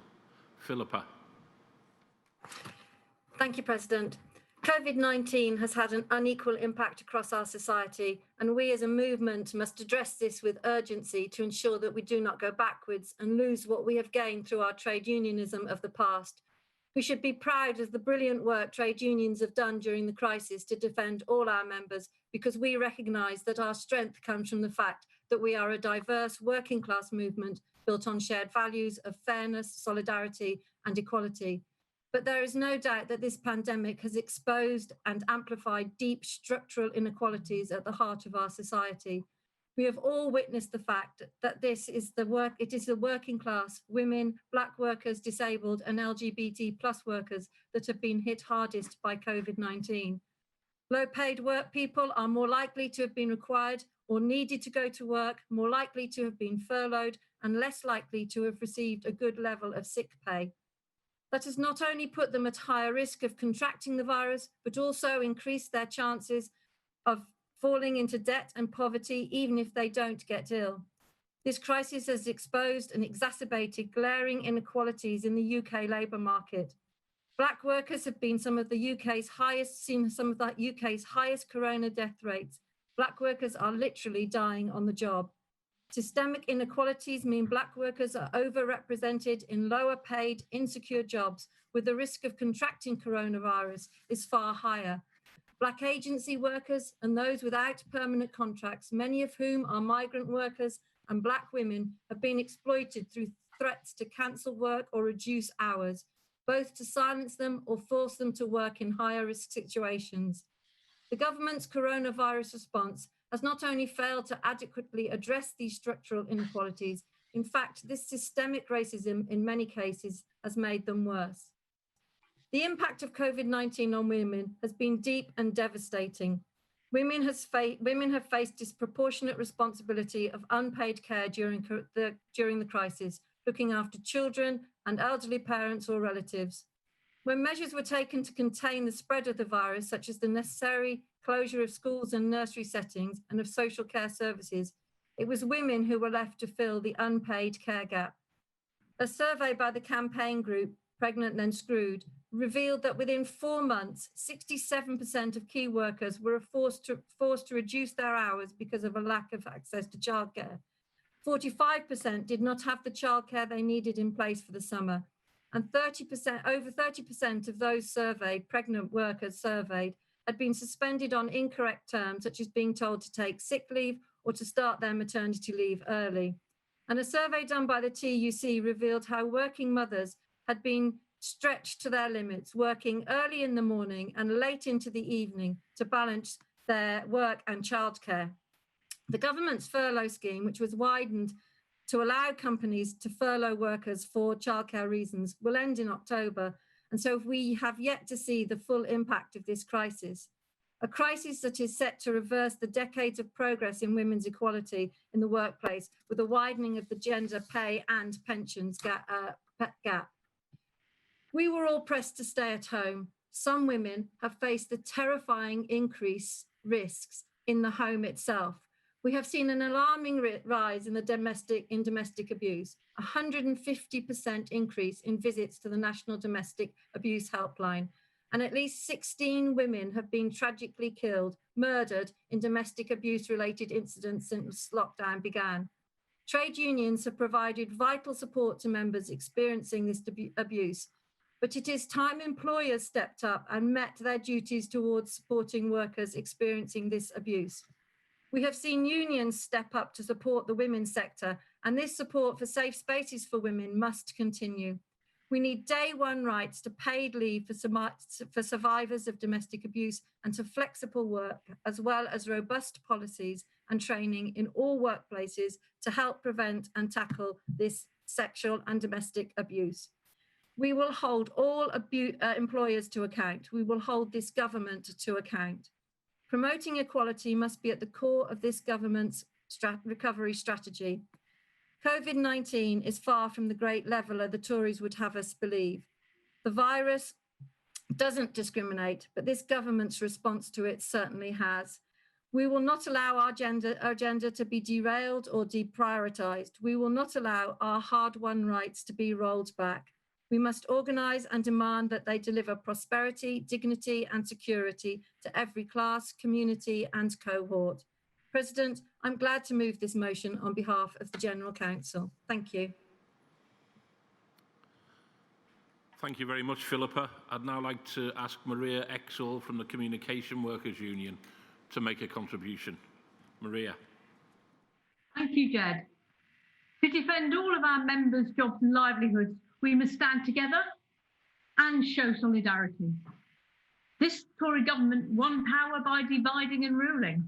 They use the politics of resentment and grievance to bulldoze their way into office. And they are careless of the consequences of their actions. They are promoting culture wars, trying to turn one group of working class people against another. This is a useful distraction from their multiple and miserable failures to keep us safe.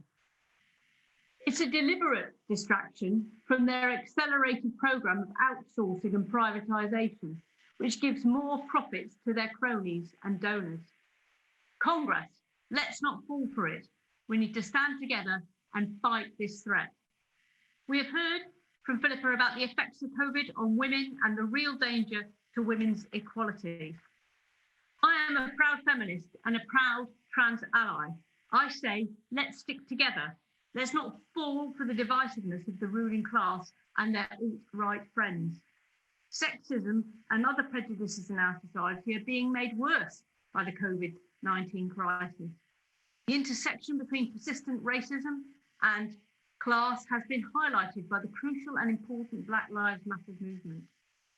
And we have seen how deeply ingrained our society's casual disregard for disabled workers' lives is. Where's the proper sick pay? Where's the support for those shielding because they are especially vulnerable? Congress, I want to talk a bit about the situation for LGBT+ workers.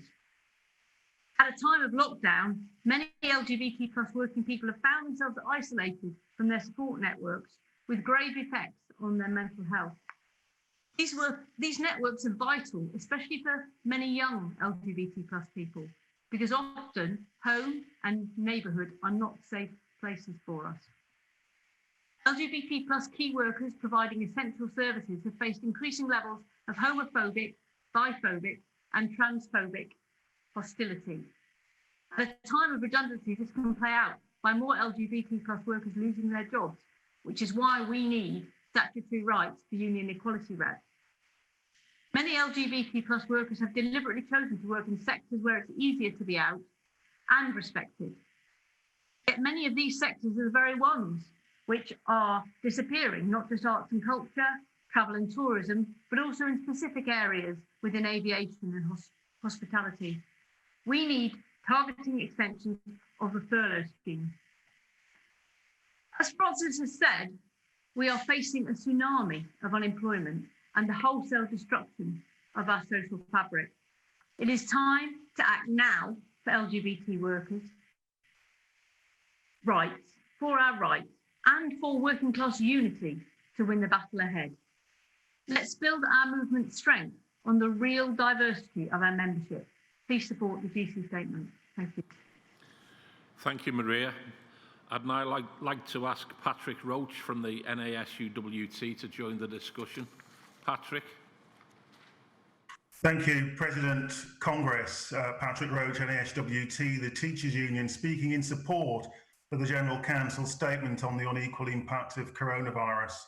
And the NASWT welcomes the General Council statement for highlighting the failure of the government's response to tackling existing structural inequalities, including deregulation and casualisation, as well as cuts to support for families and underinvestment in our schools, all of which are exacerbating the negative impact of the coronavirus crisis on Black workers, women, disabled people, and LGBT+ communities.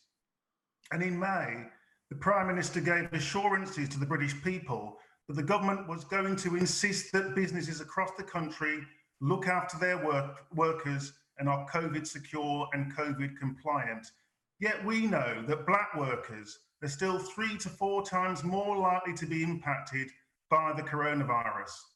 And in June, the Prime Minister said in a statement to Parliament that primary and secondary education will recommence in September with full attendance because, I quote, it is safe. But as we see daily outbreaks in schools, we still see a government recklessly insisting that schools open with no social distancing in classrooms, no national provision for PPE in schools, no safeguards for vulnerable staff, and no additional funding to ensure that classrooms and schools can be kept clean and safe. Now, this Conservative government has claimed to be the party of law and order. So, Congress, we should call them out if they're in breach of their legal obligations under the Equality Act, obligations which require the government to take action to eliminate discrimination and to advance equality for women, Black, disabled, LGBT+, and other workers with protected characteristics.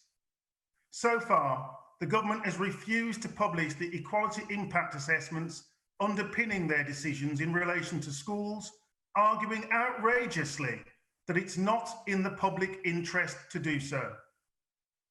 NSWT members and our representatives are doing whatever it takes to keep children in education and to keep them safe. And the NSWT will do whatever it takes to keep our members safe. And we must continue to hold the government to account. It must be a priority for our movement to campaign and lobby for a national coronavirus recovery plan that protects all workers and that tackles the causes of labour market inequality and injustice.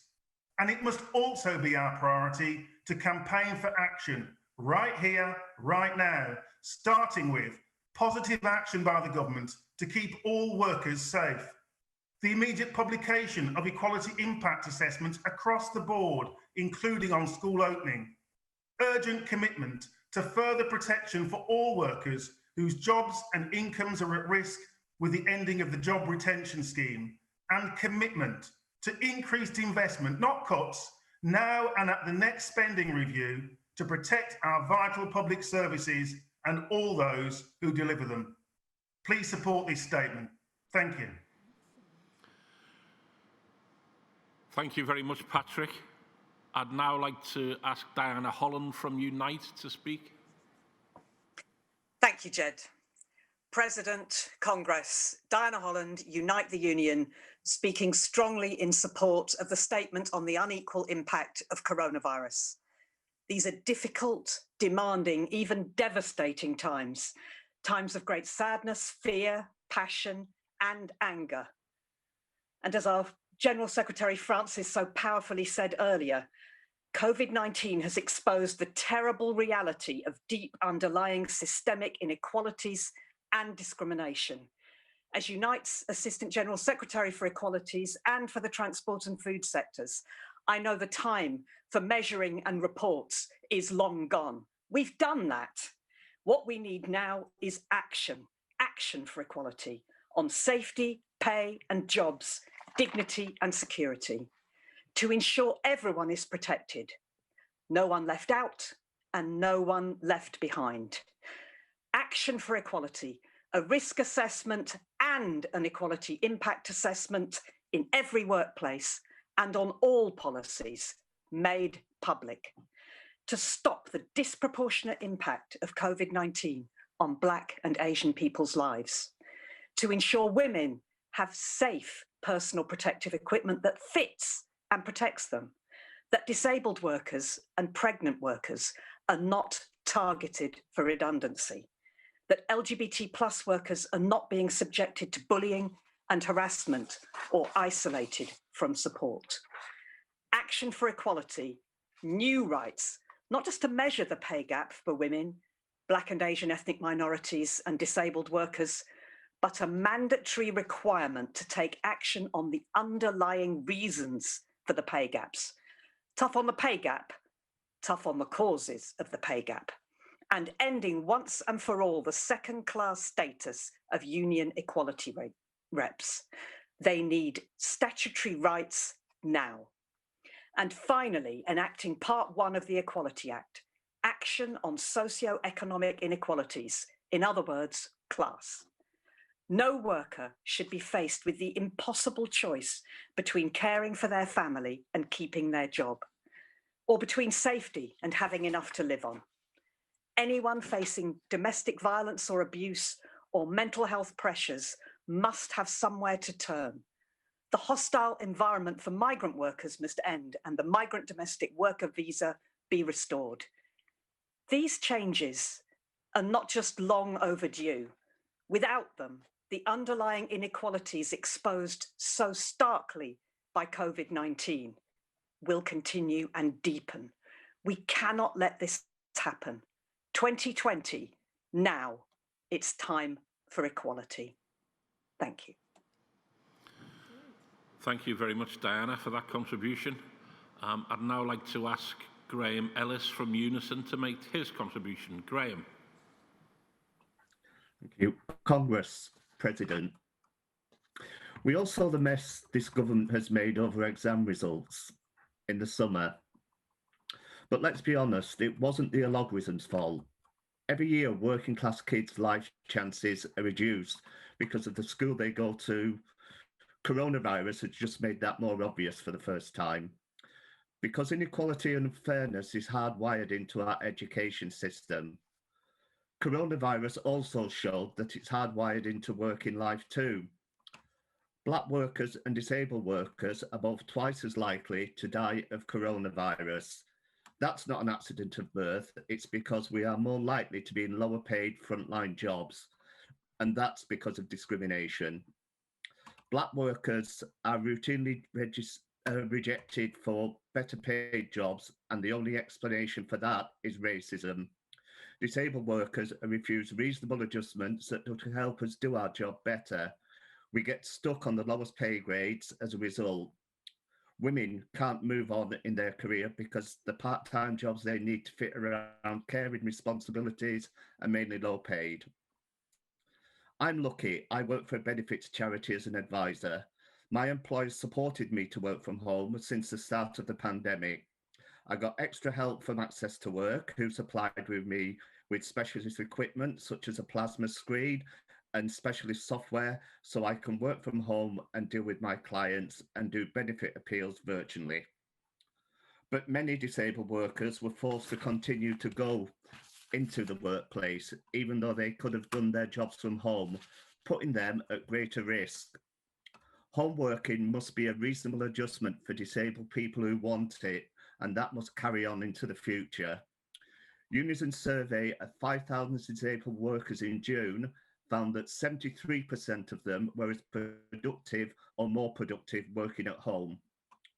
We were delighted when the Treasury heeded Unison's call for extra funding for Access to Work and extending it to cover home working.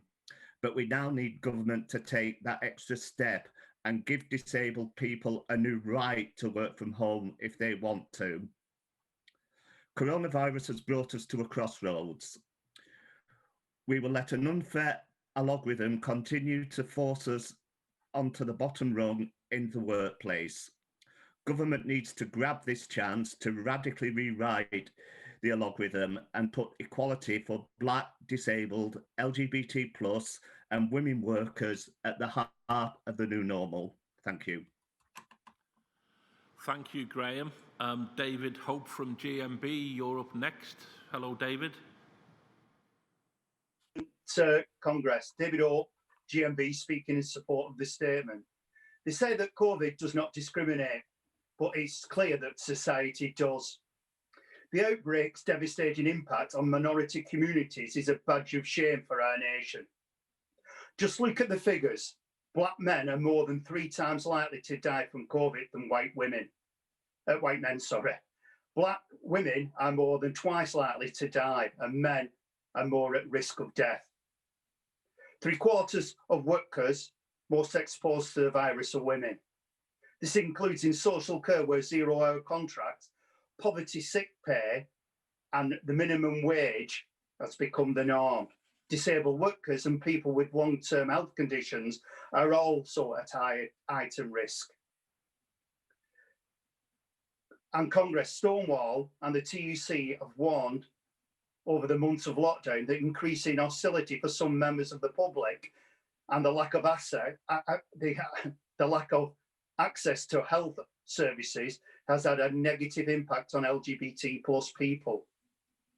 As the return to work gathers pace, we know that the minority communities are at greater risk of redundancies. And behind each of these statistics are our members, the key workers, the people on the front line, and the working class in all its diversity. They are the people that hold our country together. Congress, coronavirus has torn through the inequalities of our society like wildfire. Where there's prejudice, discrimination and poverty, the virus have left a trail of broken lives in its wake. We cannot change the past, but we can fight for a better future. And our response to this crisis must reflect on the best of our movement. And Congress, in a modern trade union movement, diversity is a strength too. The General Council statement shows the inequalities in our society and sets out a serious plan for reform, from strengthening the equality audit to raising sick pay and equality pay audits. These are policies that the Labour government should demand with a united voice. Congress, our country is at a crossroads. The Conservative government wants us to return to the status quo. We are clear, we can't go back to where things were. On behalf of the GMB, I am proud to support this motion. And as Will Thorne, founder of our great union, once said, inequalities is not invincible. Whilst there's breath and life in me, I shall continue to fight. There's a world of freedom, beauty and equality to gain. Let's hold true to our principles as we rebuild our society. Congress, please support this statement. Thank you. Thank you, David. I'd now like to ask Martin Kavanagh from PCS to make his contribution. Martin. President Congress, Martin Kavanagh, on behalf of PCS, supporting the General Council statement. The COVID pandemic has had a profound and long-lasting impact on how we all live and work. And no one needs to tell either us or our members that the extent of this pandemic has had massively different responses in terms of the groups that are affected by this population. The impact has varied immensely.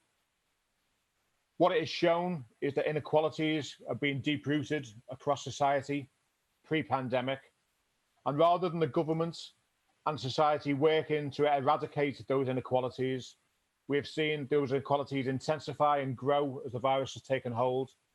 And Congress, we have to be realistic and say that unless we are at the forefront of addressing those inequalities, we have a real job on our hands to make sure that the recovery is not put back as a result. That's why Congress, it is absolutely critical for the trade union and labour movement to be at the forefront of taking bold and radical action. We have seen, and we've already heard in the video and other contributions, that the poorest in society have been the hardest hit throughout this pandemic. Research has shown that income has a massive impact when it comes to the impact of COVID-19. People who live in the most deprived areas of the country are 4 times more likely to test positive than those living in affluent areas. We have seen in the same study by the University of Oxford that black people are 4 times more likely to test positive for COVID-19 than white people. And we've seen various studies that have shown that black people are more likely to die once contracting COVID-19. Millions have been thrown out of work as a result of COVID-19, and it has shown a real scandal of modern day housing, with more and more people now facing eviction as a result of what we are facing throughout the pandemic. PCS have long campaigned for a better and more improved social security system. And comrades, I just want to take a few minutes just to highlight what our members in the PCS have been facing throughout this year. Members who've continued in many cases to come into work, putting themselves and their families at risk, making sure that the benefit system is kept on top of the massive increase in claims for universal credit and other benefits. Our members have administered the job retention scheme, and we've kept airports and ports COVID secure throughout this pandemic. But comrades, at a time when we expected the government to respond and to put in place and practices, measures that went more than just the warm words and praise that they have been putting on our members. They have failed miserably. They salute us at the dispatch box 1 minute, but then they insult us with derisory low pay and demands to get back to unsafe workplaces the next. If this government generally wanted to show appreciation for the hard work and sacrifice that our members have been putting in during this pandemic, they would be giving us inflation-busting pay rises, and they were reversing damaging job losses and office closures over the past 2 decades. Can I encourage you to wind up, Martin? Yeah, no problem, Jed, thank you. And Congress, we need to have a very clear response to this crisis. We need to ensure that we recalibrate the economy, that we don't just return back to the pre-economy that existed pre-COVID, and that we put equality, fairness, and humanity and dignity at the heart of everything we do. Please support this statement. Thank you, Martin. Well done. Next, can I ask Zita Holborn from the Artists Union of England to make a contribution? Zita? Zita Holborn for AUE, Artists Union England. Coronavirus has impacted disproportionately on those who already face discrimination and barriers at work and in wider society, with specific adverse impacts on women, Black, disabled and LGBT+ people. Black people and some disabled people and women are in the high risk group, and with Black people contracting and dying disproportionately whilst othered and blamed. There's been a failure to protect the most vulnerable at work and provide PPE or home working, with Black and migrant workers facing devastating impacts. People like Belly Mujinga, who worked at Victoria Station and who died of COVID-19 in April this year, who have been forced to go to workplaces physically to keep essential services running, many of whom, like Belly, are Black women and migrants. Care and responsibilities already fell disproportionately to women, and this has intensified during the pandemic, with childcare, homeschooling and care of high-risk and vulnerable families and communities. There's also been an increase in domestic violence, with those at risk even more isolated, locked down with violent partners and confined in spaces for long periods. The majority of AUE members are women, and our members are also often socially engaged artists working in communities with vulnerable people and those who face discrimination and barriers. Our members have seen all their work cancelled for the foreseeable future. Most of our members have fallen between the gaps when it has come to government measures during the pandemic, leaving them and their families destitute and struggling to survive, forced to live off savings if they have any, worrying about the future. Because our members receive such a low income in the arts, most have to work part-time doing other jobs. These jobs, like those their work in the arts, are low paid, precarious and temporary, also hit by the pandemic. On top of this, they have not been able to access their studios to produce art during lockdown, yet at the same time, they're forced to pay unaffordably high rents. We have campaigned throughout the pandemic on these issues and raised them repeatedly with the government, with zero response. These impacts in the arts and culture sector have hit Black, women and disabled artists the hardest, when they already face discrimination and barriers in the sector, and are now amplified by the economic impacts going forward, meaning that young people have no opportunity to get a step on the ladder.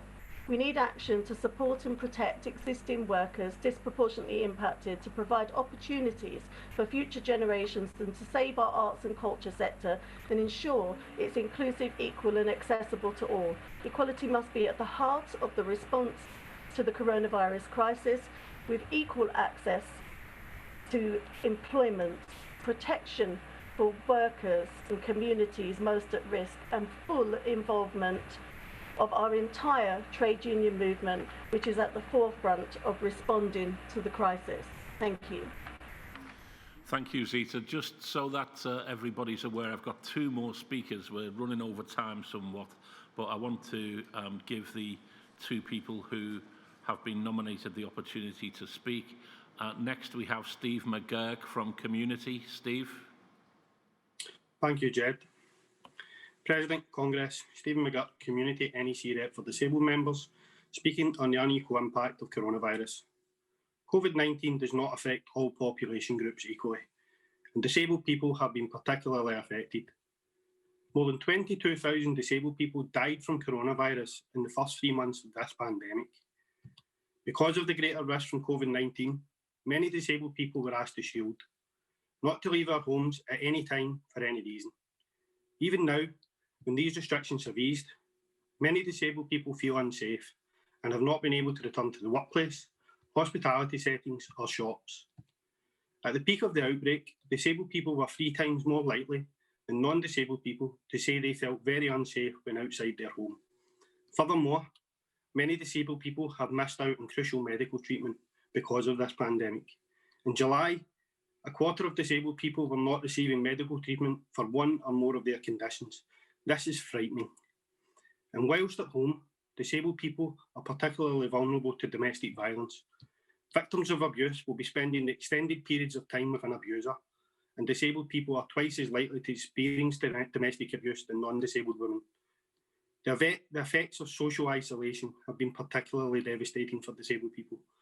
Feelings of loneliness, isolation, fear and anxiety have been just too much for some to take, with so many feeling the only way out was to take their own life. Disability is just one of the lines that cut across our population, dividing us into the haves and the have-nots. But now is the time for change. As a trade union movement, we must stand together to promote equality in our plans for recovery, and act now to tackle structural inequalities. We must demand this from government. The status quo is just not good enough. This means building inclusive institutions that are powerfully inclusive, a zero-tolerance attitude to discrimination, and taking action to protect victims of domestic violence. It means a decent wage and decent work for everyone, and opening access to all kinds of work to everyone. Just as the pandemic exacerbated and brought our inequalities to the fore, brave policy making can create the change that fundamentally reshapes our economy and our society, making it fairer, kinder and stronger. Thank you, Congress. Thank you, Steve, for that excellent contribution. And last but by no means least, we have Martin Furlong from the College of Podiatry. Martin, over to you. Thank you, Ged. President, Congress, Martin Furlong, College of Podiatry, speaking on a General Council statement on the unequal impact of coronavirus. We've already heard from Philippa and others how coronavirus has highlighted the deep inequalities in our society. The college represents members who work both in the NHS and in the private sector, and we have been contacted by many BAME members worried about the risks they may be at working as a healthcare professional.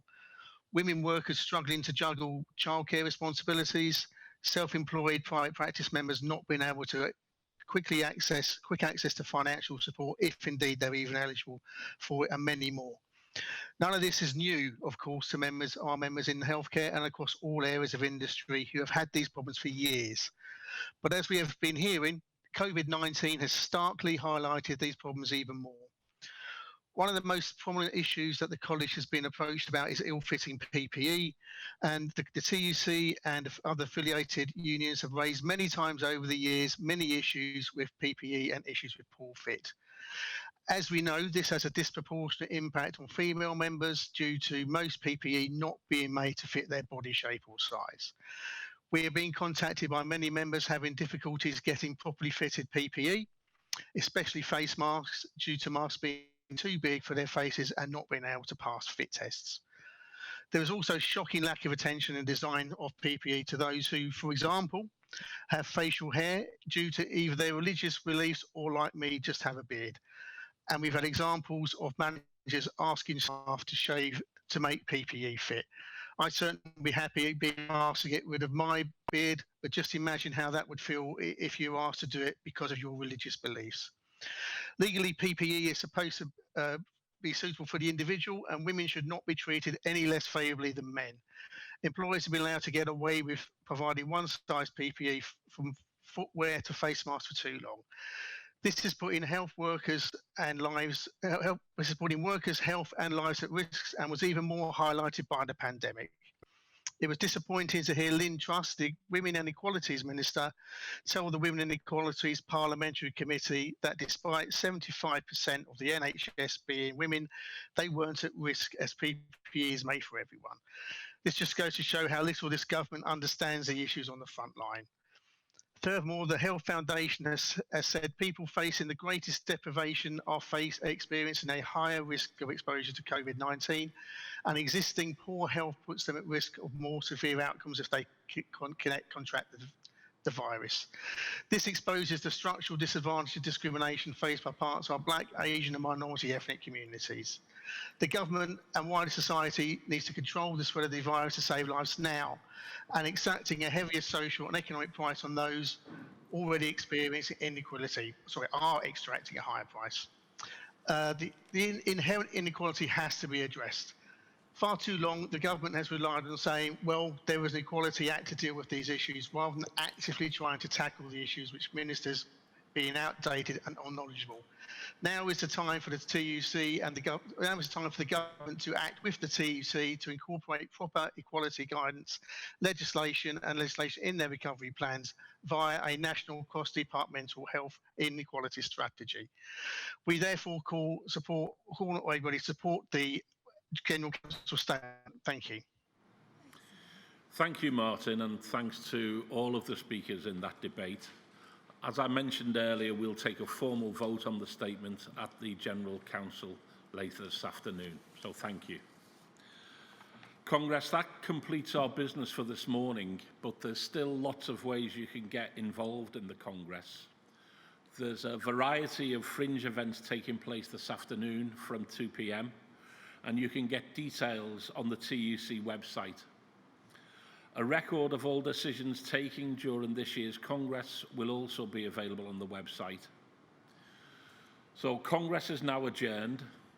Take care, everybody, and please join us tomorrow when we'll hear from Keir Starmer, the Leader of the Opposition, as well as having debates and discussion around how we rebuild the UK economy, how we fight racism, and how we build international solidarity in the post-COVID-19 world.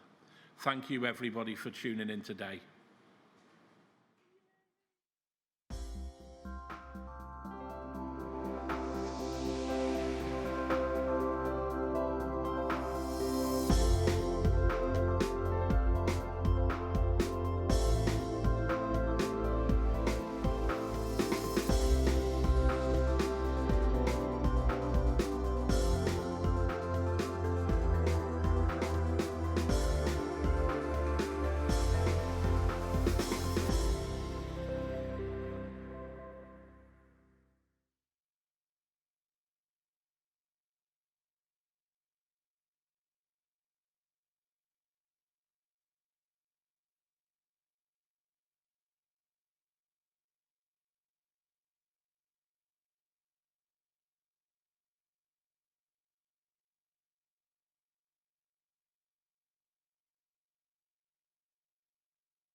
I was brought up in a place called Kirby in Liverpool. I was the youngest of 7 kids. We lived in a 3-bedroom council flat, and I had a very happy upbringing. There wasn't a lot of money around, but then there wasn't a lot of money around anywhere in Kirby at that time. My dad was born in 1920, so when the war broke out in 1939, he was old enough to be conscripted. My mum was born just a couple of streets away from my dad. She was one of 12 kids. They stayed in Liverpool during the Blitz. She married my dad in 1947, like people did in those days, had a baby about every 18 months until they finished with me. Sadly, he was diagnosed with multiple sclerosis when I was just a boy and couldn't work anymore. That was difficult for him and my mum and the family. He suffered great indignities. Kirby was in the constituency known as Huyton, which people of a certain age will know was the MP was Harold Wilson. Staunch Labour. Given what I do for a living, it's quite funny that the church and the school I went to were both St Joseph the Worker. I started work on the 2nd of July 1979. On the 1st of July 1979, one of my elder brothers said, join the union on your first day at work, and that was the best piece of advice I ever had. I got involved in the union at a regional level and then a national level, and did every job that a lay rep could do. I was increasingly leaning in the union's direction, and then I got a chance in 1988 for a 2-year secondment to the union. And I'm still here.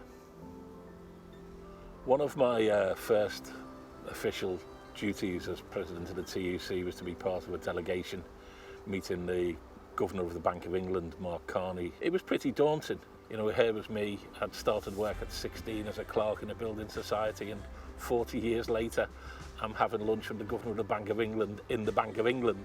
And I was really amused when I found out that Mark Carney as actually an Everton supporter, like I am. I've been the virtual president of the TUC for the last 6 months, when we've had countless meetings through computer screens. At the start of the lockdown, we were pleased to work more closely with a Conservative government than we expected to be able to. But since politics seems to be reverting to type, the government seems not to be listening so much anymore. And we've got some really important contributions to make. The 2 major standout points for me from the pandemic are the importance of the NHS and key workers everywhere in so many trade unions, the people who keep our communities, our economy running. You know, we weren't standing out in the streets applauding hedge fund managers on a Thursday night. We were supporting and applauding the real heroes. You know, we've got an imbalance between how important people's work is to our economy and actually how they're rewarded and how precarious their jobs are. And when we get to a recovery, then there's got to be a new solution. We can't just go back to the way things were. And what we need to do is rebuild the economy in a fairer and more balanced way. The TUC's history over 150 years have shown that workers benefit most when unions are strong. I think that unions have regained some recognition in the national consciousness of the importance of the work that we do and the contribution that we make to society. So I hope that unions can grow in influence and grow in membership and have a bright future for the benefit of everybody.